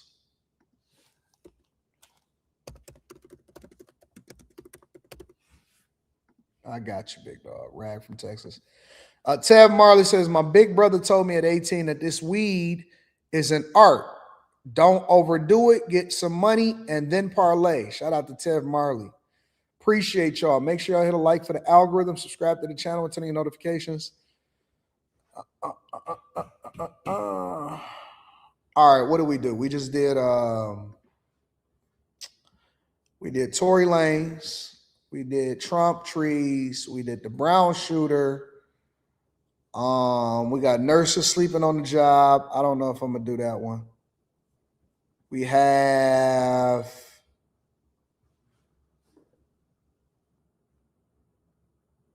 have y'all heard about Martin University? Well, first of all, hold on. Let's head over to San Francisco because this is a big story about a woman in San Francisco restaurant. Have y'all heard about that? Make sure y'all hit a like for the algorithm. I'm going to just spend 10 minutes on this one. Make sure y'all hit a like for the algorithm, subscribe to the channel, and turn on your notifications. 2.5-minute video that was posted on TikTok and then reposted repeatedly across multiple social media sites documents the altercation between Shireen Afkari and several staff and bystanders at Hazy's restaurant this weekend. In the video, you can see Afkari going behind the bar, holding up her phone to capture her own video and yelling expletives at staff. Michael Marchesi says he and his colleagues were trying to defuse the situation and document it, but the woman wouldn't stop. She was quite enraged. You know, a lot of people were like, oh, she was on the verge of leaving. She wasn't. She ended up slapping one of the bussers, I believe. Here's the moment she slapped her phone out of a staff member's hand. From a different angle, you can see her struggle with him over the phone. And then she seemingly goes at another off-duty employee who drops Afkari to the floor. But it didn't end there. As the video continues, you see Marchesi having to forcibly remove the woman from the restaurant, while others remove the man who was with her. With police on their way, the situation still didn't end. The woman is seen grabbing Marchesi's hair and refuses to let it go. I needed to give her an incentive to let me go, so I grabbed her phone and I chucked it across the street, hoping she would run after it. Instead, Afkari ran after him, and in the So wait a minute. Let me back up for a second because I'm watching this video.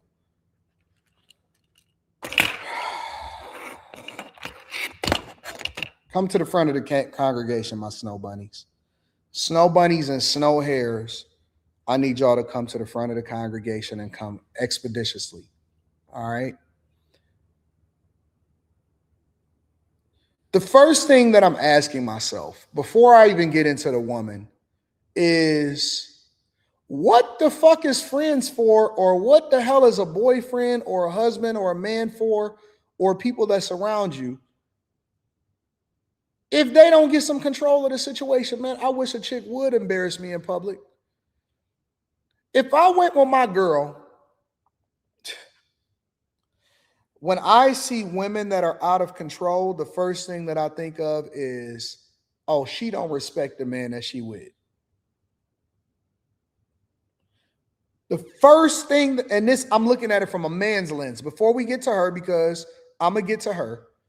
The first thing that I think of when I see a woman out of control is, oh, she don't respect the guy that she with. This is what happens in their house.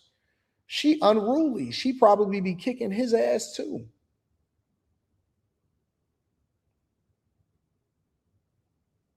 If a woman disrespects you in public, I can only imagine what some of y'all are going through in private. Ain't no way, ain't no way, ain't no possible scenario or way that I would ever allow for myself to be disrespected, because you then become an extension of me if you are with me in public. He can't get no control of his hoe. You know me, I'm always saying, and listen, ladies, I want y'all to understand something. When I use hoe or I use whatever, it's not an insult to y'all. It's just the way that we talk and the way that we've always talked in Detroit. And maybe I need to grow up and become a better person and stop using the word. But that's for the 2026 new year. In 2025, we're going to still use the word. Hey, man, control your hoe. And every woman is not a hoe, but when you start acting like this, we got to label you as such, because you're doing hoe things and you being a hoe and exhibiting hoe behavior. Control your chick, control your hoe. What are you doing? You ain't got no. So wait a minute. You in there with with a whole man, and you fighting people, going behind the bar, grabbing people's hair, throwing phones, getting recorded, doing stuff like this, and recording stuff online. What is you doing? So that's the first thing that I think of is beta. Because ain't no way in the world that a woman would get out of pocket if she around me. And that's just standard. It don't matter who it is that's with me. I don't care who it is. No woman would ever get out of pocket, because they're supposed to mimic the behavior of the person that they're with. Friends don't let friends crash out. Now, listen. Get together. What you doing? Listen, the most that it'll ever get to is if you have to start talking to her without the lips moving, so you can't see people seeing what you're saying. No, I see you're gonna embarrass me at this. You're gonna embarrass me? You out here embarrassing me. Really? Is this what you're doing? Shut the fuck up. We'll deal with this when we get home. You're embarrassing. You're embarrassing me. No, I'll handle this. You need to calm the fuck down right now, or we're gonna have a problem when we get home. I'm trying to tell you, because if you embarrass me on here, if I end up on the motherfucking internet, you know how our reputation is. Don't you embarrass me. What the fuck is going on with you? No. No, we good. Just give me a second real quick. So you embarrass me? You got some stuff on your mind? You don't listen no more? You out of fucking control? All right. Okay. You still got to start talking like you LeBron and Jay-Z on the court?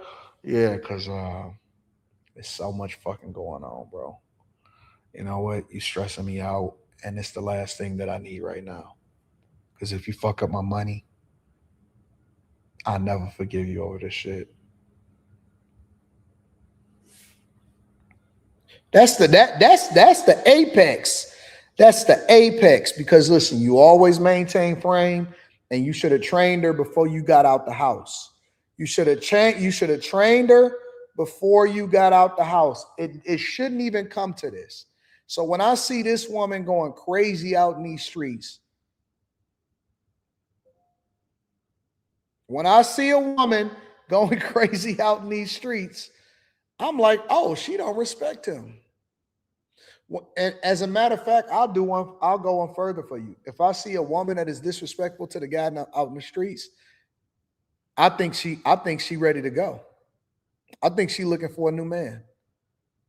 When I see women getting out of control and they with a man in the streets, I know that she can be picked off. Oh, she just needs some home training. Now, whether or not you want to implement that home training is a whole nother conversation. But I see a woman that is looking for correction. She's yearning for correction. She's yearning for somebody to put her in her place and to sit her down immediately. She's yearning for correction. Absolutely. She needs it. She's like a bad kid out in the wild. Let me see the rest of this video. We're going to come back and summarize it. Video, you can see him respond, tripping her. That he headed back into the restaurant trying to get away from Look the at this situation. dude. Look at him. I talked with the manager. Look at him. That's when he said Afkari ran after him. And in the video, you can see him respond, tripping her. See? Men don't even respect you. They tripping your hoe, throwing her on the ground, throwing her phone across the street, and then here you come. That's when he headed back into the restaurant trying to get away from the situation. Bro, you either a gay best friend or you a beta all day long. I see gay best friend written all over you. Either a gay best friend or a beta. This is crazy. I talked with the manager who was on duty when this all happened. He didn't want to speak on camera, but he did tell me that he's the one who actually cut off the couple because he realized they had already had way too much alcohol before they walked into the restaurant. And he says staff handled things the best they possibly could. They say that's what set Afkari off. You getting dragged out by the other people that's inside of the restaurant. They're not even patrons. You getting dragged out. She getting tripped. According to San Francisco police, she was arrested and detained for public intoxication. And we've learned she's also been fired. A post pinned to San Francisco-based fitness app Strava's Instagram account reads in part, "We don't condone violence of any kind, and this does not reflect the standards we expect of our team." Now you lost your As for job. Marquesi, he says he wasn't injured and appreciates people reaching out to him and his colleagues about the incident. People who work in hospitality go through a lot. I've been spat on. I've slapped at a bar before. Homophobic. He a little bit sassy. Is he gay? Yeah, I've been spat on. I've been slapped at a bar before. Homophobic slurs, been sexualized by guests, and yeah.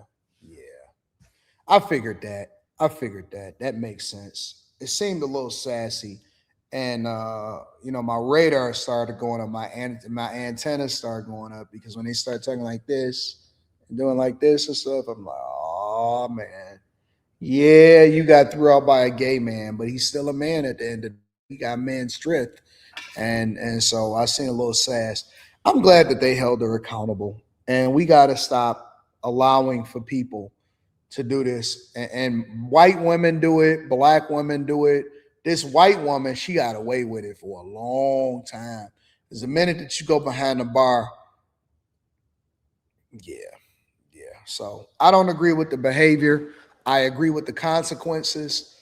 And here's the thing, and this is why y'all also got to be very, very careful. People are looking to figure out who you are so that they can try to call your job and get you fired. Every single time that I see somebody either doing a story time or they're doing a recording and they're recording somebody else or whatever, man, people are always, this is such and such, their brother works here, their husband is this and he's a contractor, call and leave a bunch of bad reviews, and people are spiteful. People are spiteful. When I seen people that was going off about that Charlie Kirk thing, when people were saying, we don't care if Charlie Kirk got pew-pew, niggas was hunting. There were content creators that were going out and trying to figure out where people worked at, where they lived at. It was people starting to get doxxed. I don't agree with that. I don't believe in doxing. I don't believe in doxing. I think that is one of the most diabolical things that you can do is to dox somebody. I don't believe in doxing, but I can't control the behaviors of other people. And when you see that is the culture that we live in today, I seen a dude on camera. I don't even, if you notice, I don't put screen protectors, nor do I do a cover for my phone because I think that the phones is too beautiful and I love having the phones itself, right? I don't put stuff on my phone. I was looking at a video the other day of people be recording people on their phones. Like when you texting or when you using a calculator. I was looking at a video that somebody sent me of a guy that was calculating. It looked like he was using a calculator to see what his paycheck was going to be and then what his bills was going to be, and it was in a negative. And then they posted it to the internet. I might get one of them protectors nowadays to where people can't see your screen. I'm not even that private like that, but I might have to get one of them screens. Bro, when I get on a plane nowadays and I be working on my computer and I might go in and start looking at I don't even look at my budget on the plane no more because I don't know who the nigga is and behind me, or if there's somebody that's in between the seats looking at my information or trying to figure out who the fuck I am and stuff like that. Seriously, like when I'm flying or when I'm out and about and stuff, I start to double check and question if I want to send a text message. I don't know who doing what. It's cameras everywhere. Everywhere. And I've never in my life ever thought to get a privacy screen. I've never in my life. Yeah, bro. It's a dude that be secretly recording women in public. It's a dude that be secretly recording women in public. And when he approach him and stuff like that, and he be, he say whatever it is that he say, and he's like, and then he posts it on the internet. And then it's a loophole because if you are in a public space or if you're in a public area, you can be recorded because you're in a public area. And so people are using it as a loophole to wear Ray-Ban glasses. I thought that, let me tell you what my goal was when I got my Ray-Ban glasses, which I gave them away. Maybe I'll buy some more. My Ray-Ban glasses, I bought them so that I can go live on Instagram and give people a real view of when I'm traveling, right? Or when I go into the casino and I'm at the dice table, I give you a real live first-person view of what is happening at the tables and what happened in the high roller rooms and all of that type of stuff. I was thinking to myself, man, I'm gonna use this for that to give people a first-person view of what it's like to experience this or to do this. I didn't know that niggas was gonna be being creeps out here in these streets. I did not know that people were going to be being creeps on the streets nowadays, bro. I thought you would use it for something that's a little bit more entertaining or whatever. I didn't know that they was gonna be out here recording people just doing dumb shit.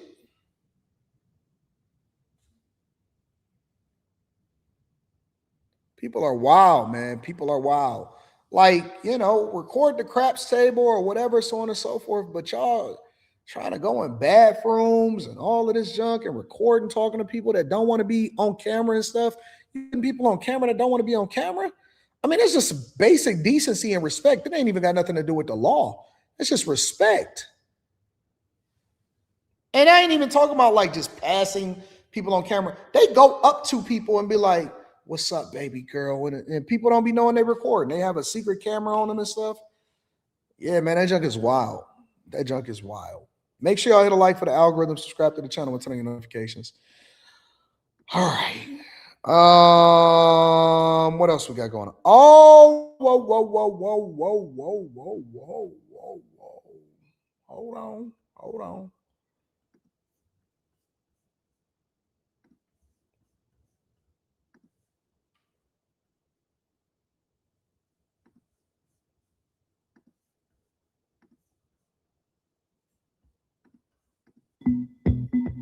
All right, first of all, before we even get into this whole Epstein, now they starting to release photos and stuff.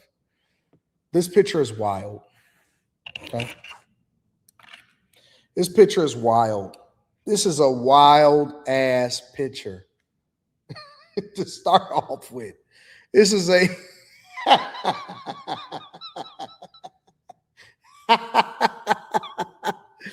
I guess Congress is starting to release the photos for the Epstein files. Ain't this what y'all wanted? What up to my dog Slimmy? I'm gonna read that. I'm gonna read that in a second. I'm gonna read y'all super chats in a second. Yeah, they supposedly starting to release some of the Epstein pictures and the Epstein files. This picture is wild right here, bro. And I'm not saying that that's a young girl, because that I can't tell whether that's a young girl or not. But it seemed like Bill Gates would be smart enough not to get photographed hanging out with a chick, bro. What the fuck is you doing, man? What are you doing, bro? Why is Bill Gates taking pictures with people in general, bro? I heard that his wife said that she had broke up with him or got divorced from him, and that was the last thing. Am I off on that? Anton, did you hear what Kamala Harris said on Jimmy Kimmel regarding this? Yep, I sure did. I'll play it for y'all if that's what y'all want to do. That's why his wife left. Yeah, man, it's crazy, bro. David Brooks, magician David Blaine, filmmaker Woody Allen. Well, Woody Allen was always weird. Woody Allen, I believe, is the person that had married like his young stepdaughter. Woody Allen marriage. Woody.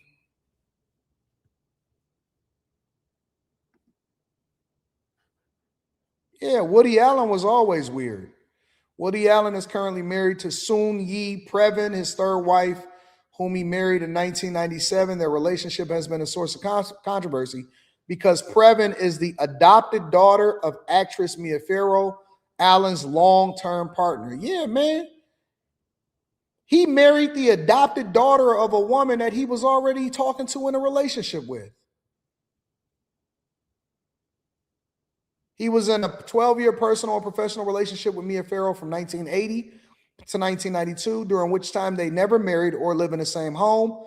Previn was adopted by Farrow and her second husband, composer Andre Previn, years before Allen entered the family's life. Allen and Soon-Yi's romantic relationship began in 1991 when she was 21 years old and attending college, which led to Allen's separation from Farrow in 1992.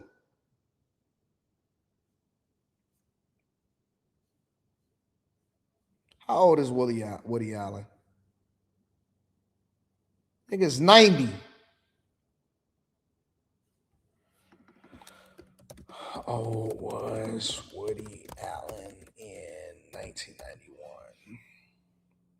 In 1991, Woody Allen was 56 years old, and that's when he allegedly, according to what this is saying, started getting into a relationship with a 21-year-old adopted daughter of a woman he was already in a relationship with. So what did you think? What y'all thought that these people was all doing the right thing? This is why I be so against. This is why I be so against age gap relationships. Now, of course, there's going to be people that say, Anton, but it's legal. Anton, but it's legal. There he is right there. That's Woody Allen and Steve Bannon. Anton, but it's legal. Just because it's legal and it's a loophole does not mean that it's right. Just because it's legal does not mean that it's right. And so when people try to convince me just because they was not convicted of a crime, you still a piece of shit. You still trash. Just because you wasn't convicted of a crime does not mean that you are not hot garbage. You are the scum of the earth. Hot garbage. You are the scum of the earth. And I am standing on business with this. I've always stood on business with this. I did not ever care about being politically correct. I don't care about how you feel. There are some demonic, evil, nasty, ugly, and it's people with money and without money that are so interested in young girls. That's why I be telling these chicks all the time that always is looking for a step baby daddy. You don't know this nigga. You don't know what he like. You don't know what he interested in. You don't know what his eyes is really on. You got a daughter or you got a son that's in the crib and you letting him take them to school. You don't know nothing about that man's history. That man could have been the Chester of his family, and you just, oh man, you know, he loves me. I don't trust nobody. I don't trust nobody. I look at everybody with this side eye. Most disturbing set of pictures is that of women featuring Lolita quotes on their bodies. Lolita was a controversial novel of a pedophile preying on a young girl. Wild. What type of criminals take pictures of themselves? And look, they got the Lolita book in the background. This is so creepy, bro. This is so, she was low, playing low in the morning, standing 4'10" in one sock.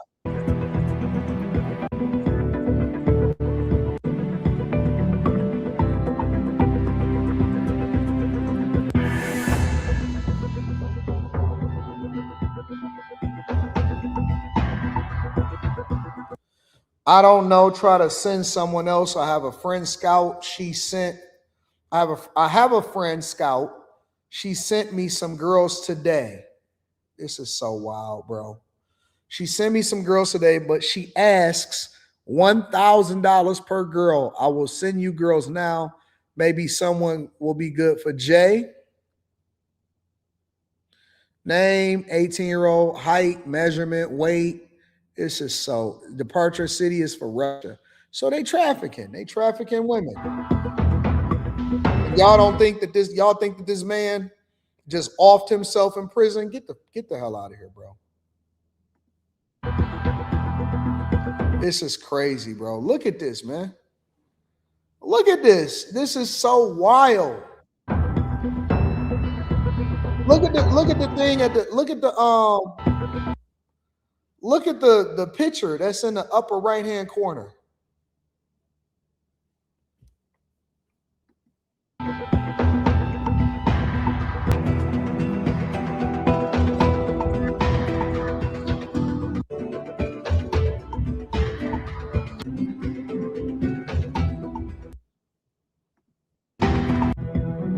US Democrats on the House Oversight Committee have released a new batch of photographs related to the disgraced financier Jeffrey Epstein. So here's my question.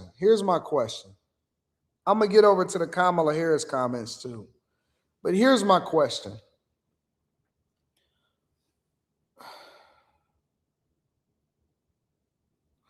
Why are they releasing everything in batches when they told y'all that they was just going to release it to the general public?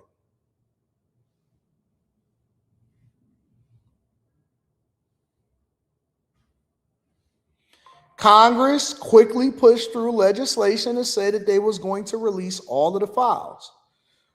What do you mean? What is taking so long, and why are they picking and choosing and releasing them in batches?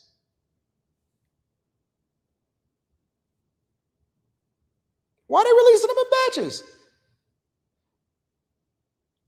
Y'all really thought and believed, and I said this from the very beginning, which is one of the reasons why I said that I don't even care about this situation. I said, I don't care about this situation. Anton, why don't you care about the Epstein files? Nigga, because you're never going to get anything that implicates anybody. Nobody is going to jail, and they're going to pick and choose the stuff that they want to release. But you don't think that Democrats is in on this whole thing? They're going to pick and choose the things that they want to release. You think you're going to get the whole file? You think you're going to get the whole shebang? You think that they only took a picture of Bill Clinton doing not Bill Clinton, Bill Gates doing like this with a random woman and they blocking out her face? Man, stop, bro. I told y'all that this is a farce. This is a game. This is a play, and that they was never going to give you what y'all said that y'all wanted in the first place. And y'all sit here and played this game with me and tried to make it seem like I was crazy No, you crazy. You crazy for ever thinking that you was ever gonna get anything, man. When you really thought, man, they was playing in y'all faces again. And so I didn't even get myself emotionally involved in that. I said, man, I'm not about to be going back and forth and having no conversation and trying to debate with y'all about no goddamn Epstein files. If they released all of the files, then we would see it. No, but they picking and choosing and they releasing them in batches. And ain't nobody going nowhere and ain't nobody doing nothing. Stop, bro. Playing games. If you're going to drop them, drop them. Drop the files if you're just going to drop them. You ain't going to get nothing. You're wasting your time and you're not going to get nothing. Let me see. Kamala Harris.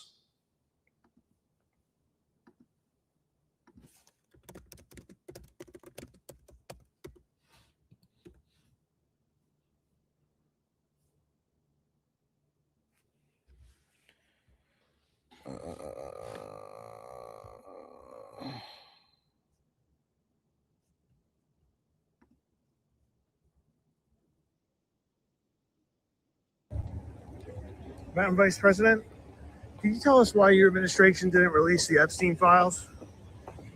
Can you tell us? 4 years, you guys didn't do it. What's your take on it?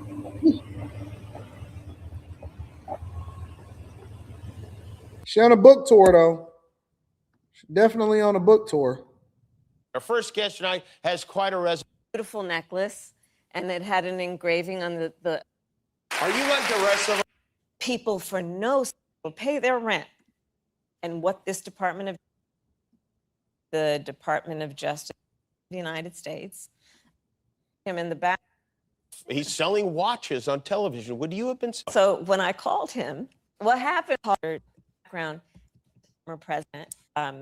Now, the Epstein files are supposed to be released on Friday. Do you believe we will see the entirety of those files? You know, what he has done to treat the Department of Justice as his personal law firm is criminal in proportion to what it's supposed to be, and that it is supposed to be an independent body that does justice, and blindfolded in terms of for whom, but for the country they're supposed to operate. So, translation, more word salad.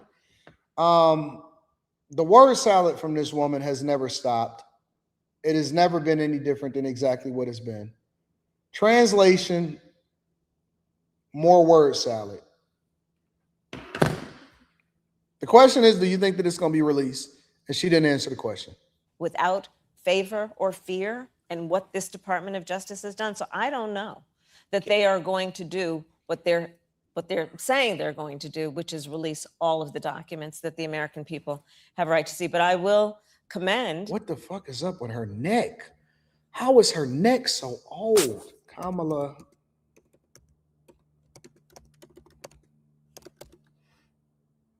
She's not supposed to have a 89-year-old person's neck. Why does she got an 89-year-old neck? And is she only 61? Oh, she got an old woman's neck. I don't know what that is. Republicans in Congress, those who have stood up to say release the file. Yeah. Do you think about, and I'm sure you get asked about, why didn't the Biden administration release those files? Was that something that they felt would look bad while they're running against this guy, or why didn't they come out during your administration? To give you an answer that will not satisfy your curiosity, I will tell you, we, perhaps to our damage, but we strongly and rightly believed that there should be an absolute separation between what we wanted as an administration and what the Department of Justice did. Bullshit. We absolutely Bullshit. adhered to that, and it was right to do that.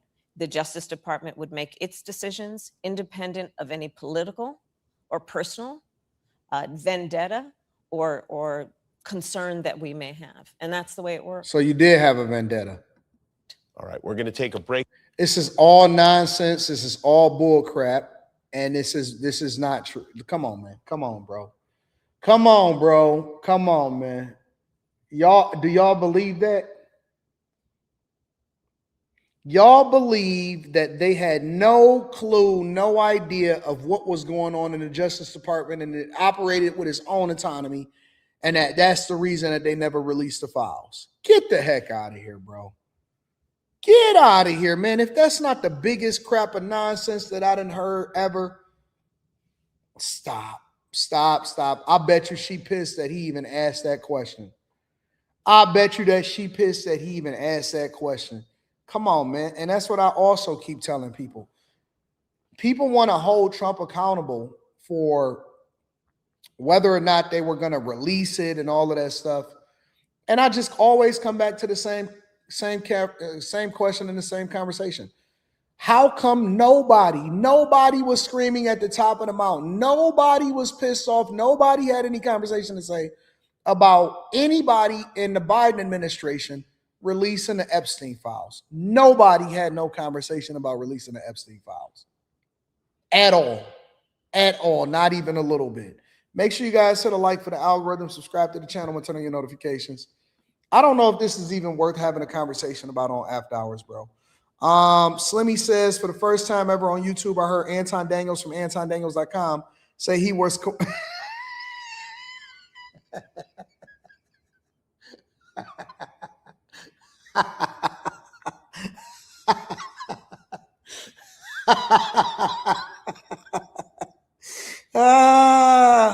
y'all gotta tune in to After Hours, man. That'd be so hilarious. Say he was coerced and bullied into answering a question. Hashtag priceless. Happy birthday to the homie Mr. Lot. Shout out to Slimmy. Y'all can catch him on After Hours. Just the brown girl in America says, my new guy tightened his lips up on me for the first time a couple weeks ago. I was instantly aroused, quiet, and a new level of respect for him. See that? You see that? AR is back, says spat on and slapped. Nah, he liked it. I'm Charles, says Anton. Happy holidays to you and your viewers. I've enjoyed the live. You have an engaged audience. Here's to more growth in 2026. Thank you. I'm Charles. Yeah, we got the best audience ever. And shout out to the bag chasers. Shout out to everybody that is running up a bag. And shout out to everybody that profited off of the Rivian play that we had inside of the Patreon. Man, it's been great. Jay Ben said the neck ages faster when it doesn't get its routine servings of tube steak. Could have stayed tight with some bobblehead. Women gotta bless the mic. See how Jay Ben is talking? You see how Jay Ben said it? All right. I gotta get to the money. I have to get to the money because I'm supposed to go to the show today because I don't know how I'm gonna be able to watch all three of these movies and be able to do the things that I got to do. And I got to take a flight back tomorrow. And I got to do an interview with somebody back in Detroit. My schedule, I ain't getting no sleep, y'all. I am stressed. I'm stressed. I ain't been getting the sleep that I feel like I should be getting. You know what I'm saying? But they saying that car repossessions are surging and that more families in San Diego, of all places, are falling behind on their bills. Make sure you hit a like for the algorithm, subscribe to the channel. So I wanted to do something local about San Diego before I got up out of here.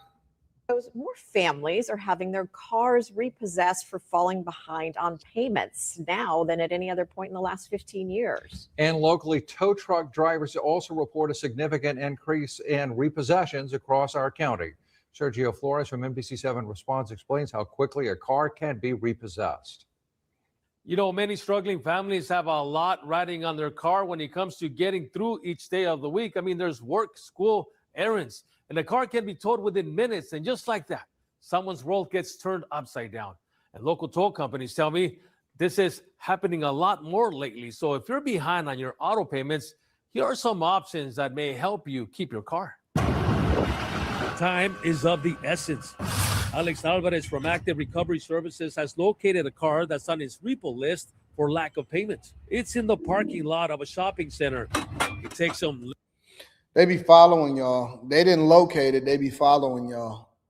They see you come out and you blocked your car in or you put it in the garage And then when you go out to go shopping or you go out to do whatever it is that you do, the minute that you get out the car, they pull right up to your car and then they hook it up.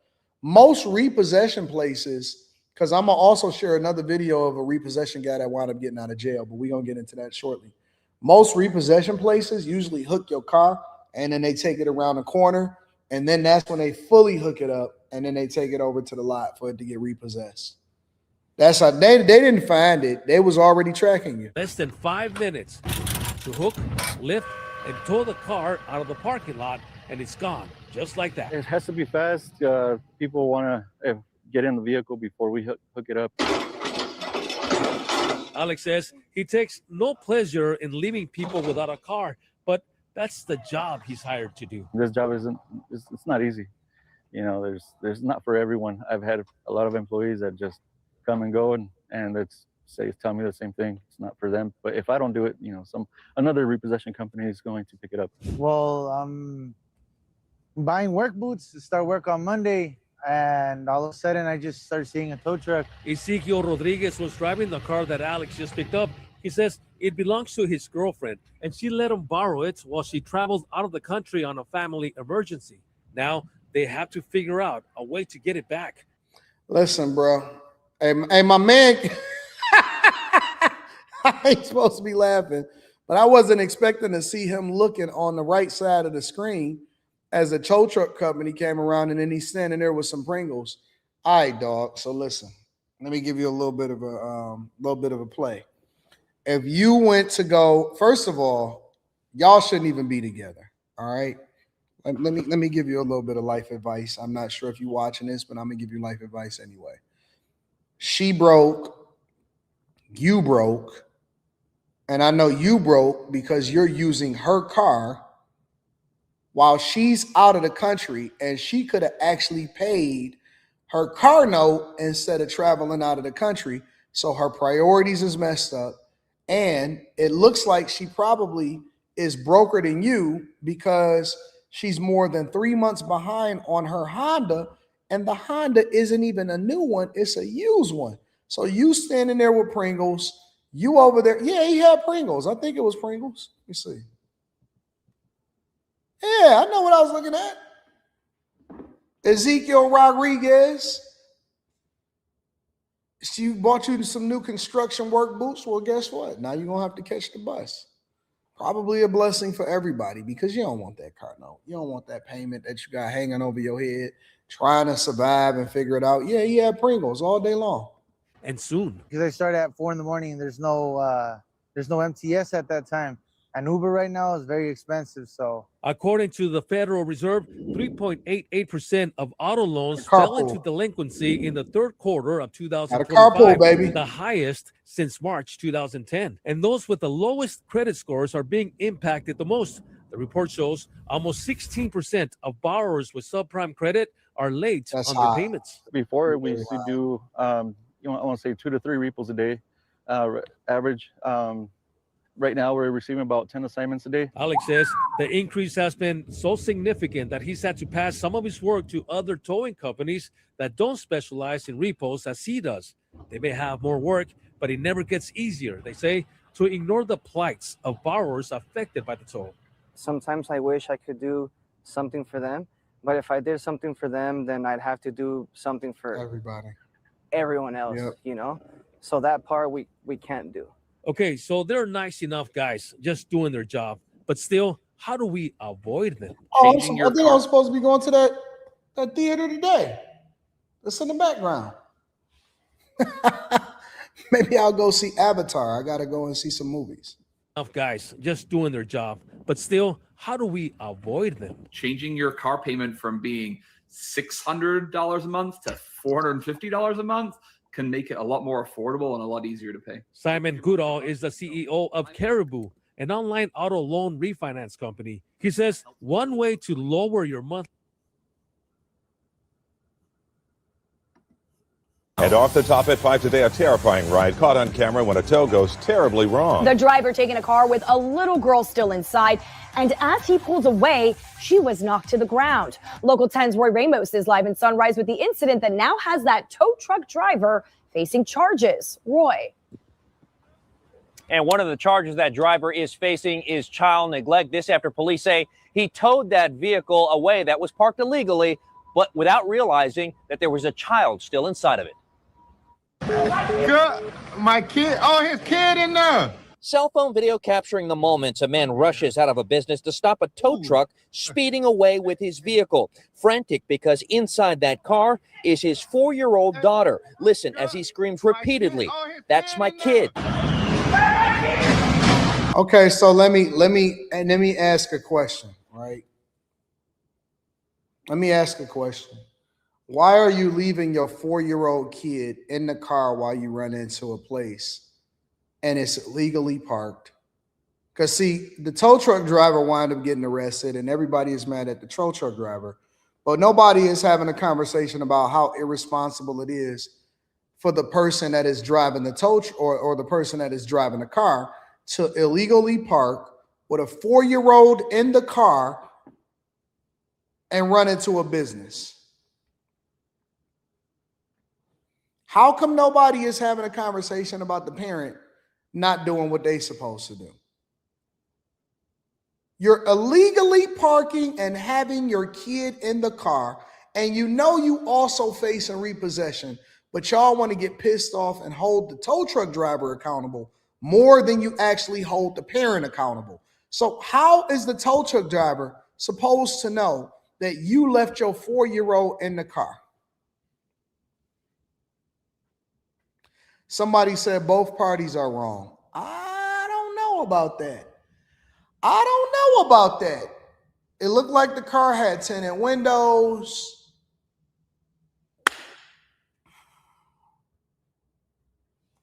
I don't know about that. I always like to hold the parents accountable for the stuff that they put their children through.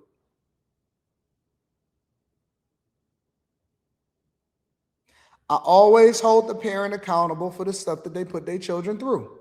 You illegally parked, and left your 4-year-old in the car, and you had a repossession on your shit.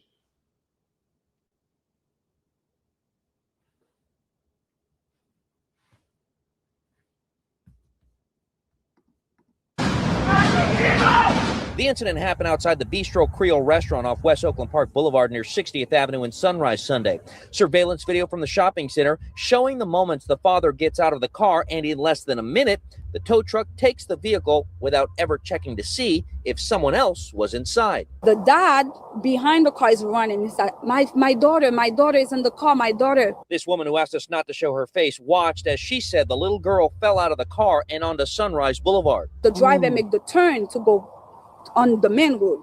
That's when the door side behind the driver's side open and the little girl fall down from the car. Body-worn camera obtained by Local 10 shows the tow truck driver, identified as 34-year-old Sergio Jesus Suarez, placed into handcuffs after police said he dropped off the vehicle in that shopping center and tried to flee from responding officers. He towed a vehicle allegedly without checking whether or not there was anybody in the vehicle, and there was a child in the vehicle who then had to jump out of the vehicle in the middle of the road. Suarez faced a Broward County judge Monday. So at first they're gonna lead you to believe that, that he just drove off, and as he drove off, the child fell out the car.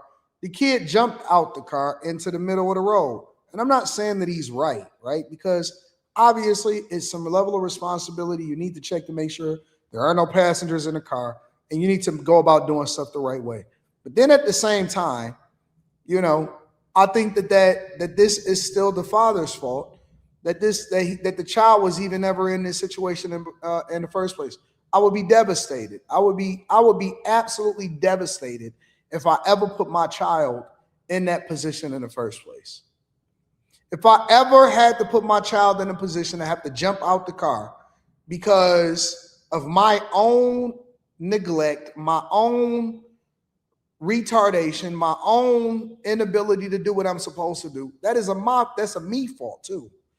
I put my daughter in that situation. The tow truck driver should have been situationally aware enough, and that's how you know that he felt like he was wrong, because he tried to flee the police as a result of it. That sounds like a parenting problem. On charges that include child neglect after allegedly admitting to officers he failed to check the car before towing it. He admitted that he didn't look at the vehicle. It's in the PC. And I did reach out to Always, the towing company that Suarez works for. They declined to answer my questions. In fact, they hung up the phone on me. As for that 4-year-old little girl, fortunately, she is expected to be just fine. So what about the man what about the father? Is anybody going to hold the father accountable, or is it only going to be on the tow truck driver and the little girl that jumped out the car? The father bears no responsibility for this at all. So apparently it doesn't matter what zip code that you live in. It doesn't matter what it is. There's obviously a lot of people in San Diego that's not a part of the bag chasers. They didn't invest in Rivian the same way that I told y'all to invest in Rivian, and they weren't able to capitalize off of the play that Rivian made. And so that's the problem. Make sure y'all tap into the Patreon. Link is in the description as well as pinned to the top of the jet. You know what I'm saying? I started watching Avatar last night. What is SFSG? How are y'all watching this stuff? Will Nola, how were you able to watch Avatar, start watching Avatar last night? I need to know. And I ain't even gonna cap. Like, I'm not understanding how I'm gonna be able to swing watching all 3 movies, catching a flight tomorrow, also having to go to the show today, still doing after hours tonight. And I gotta, because you know the time zone difference, and I gotta do an interview probably on Sunday.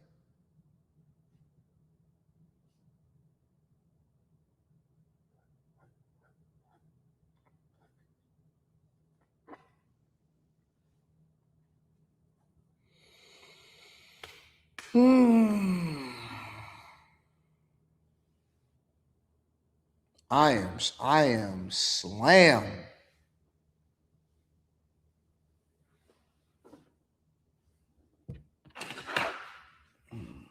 I am absolutely slammed. I ain't even gonna cap.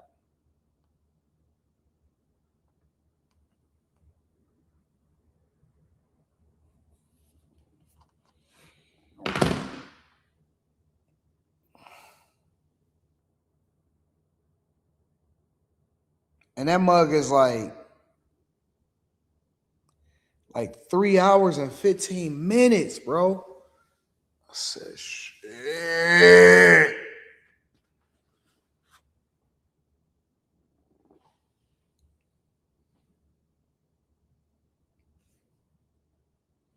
Three hours and 15 minutes, bro.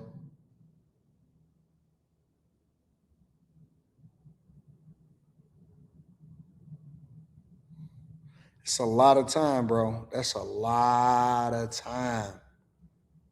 That's a lot of time, but I got to do it in order to be able to speak to it on Sunday.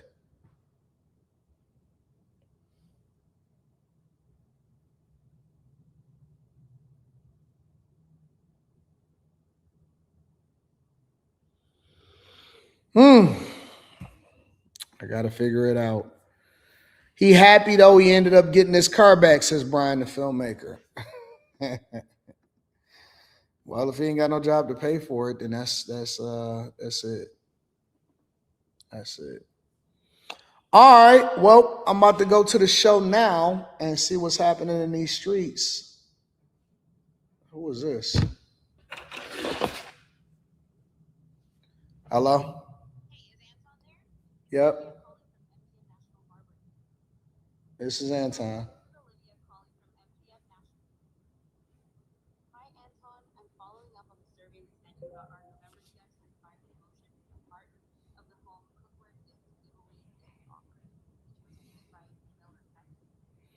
I don't remember. I haven't been paying attention to it.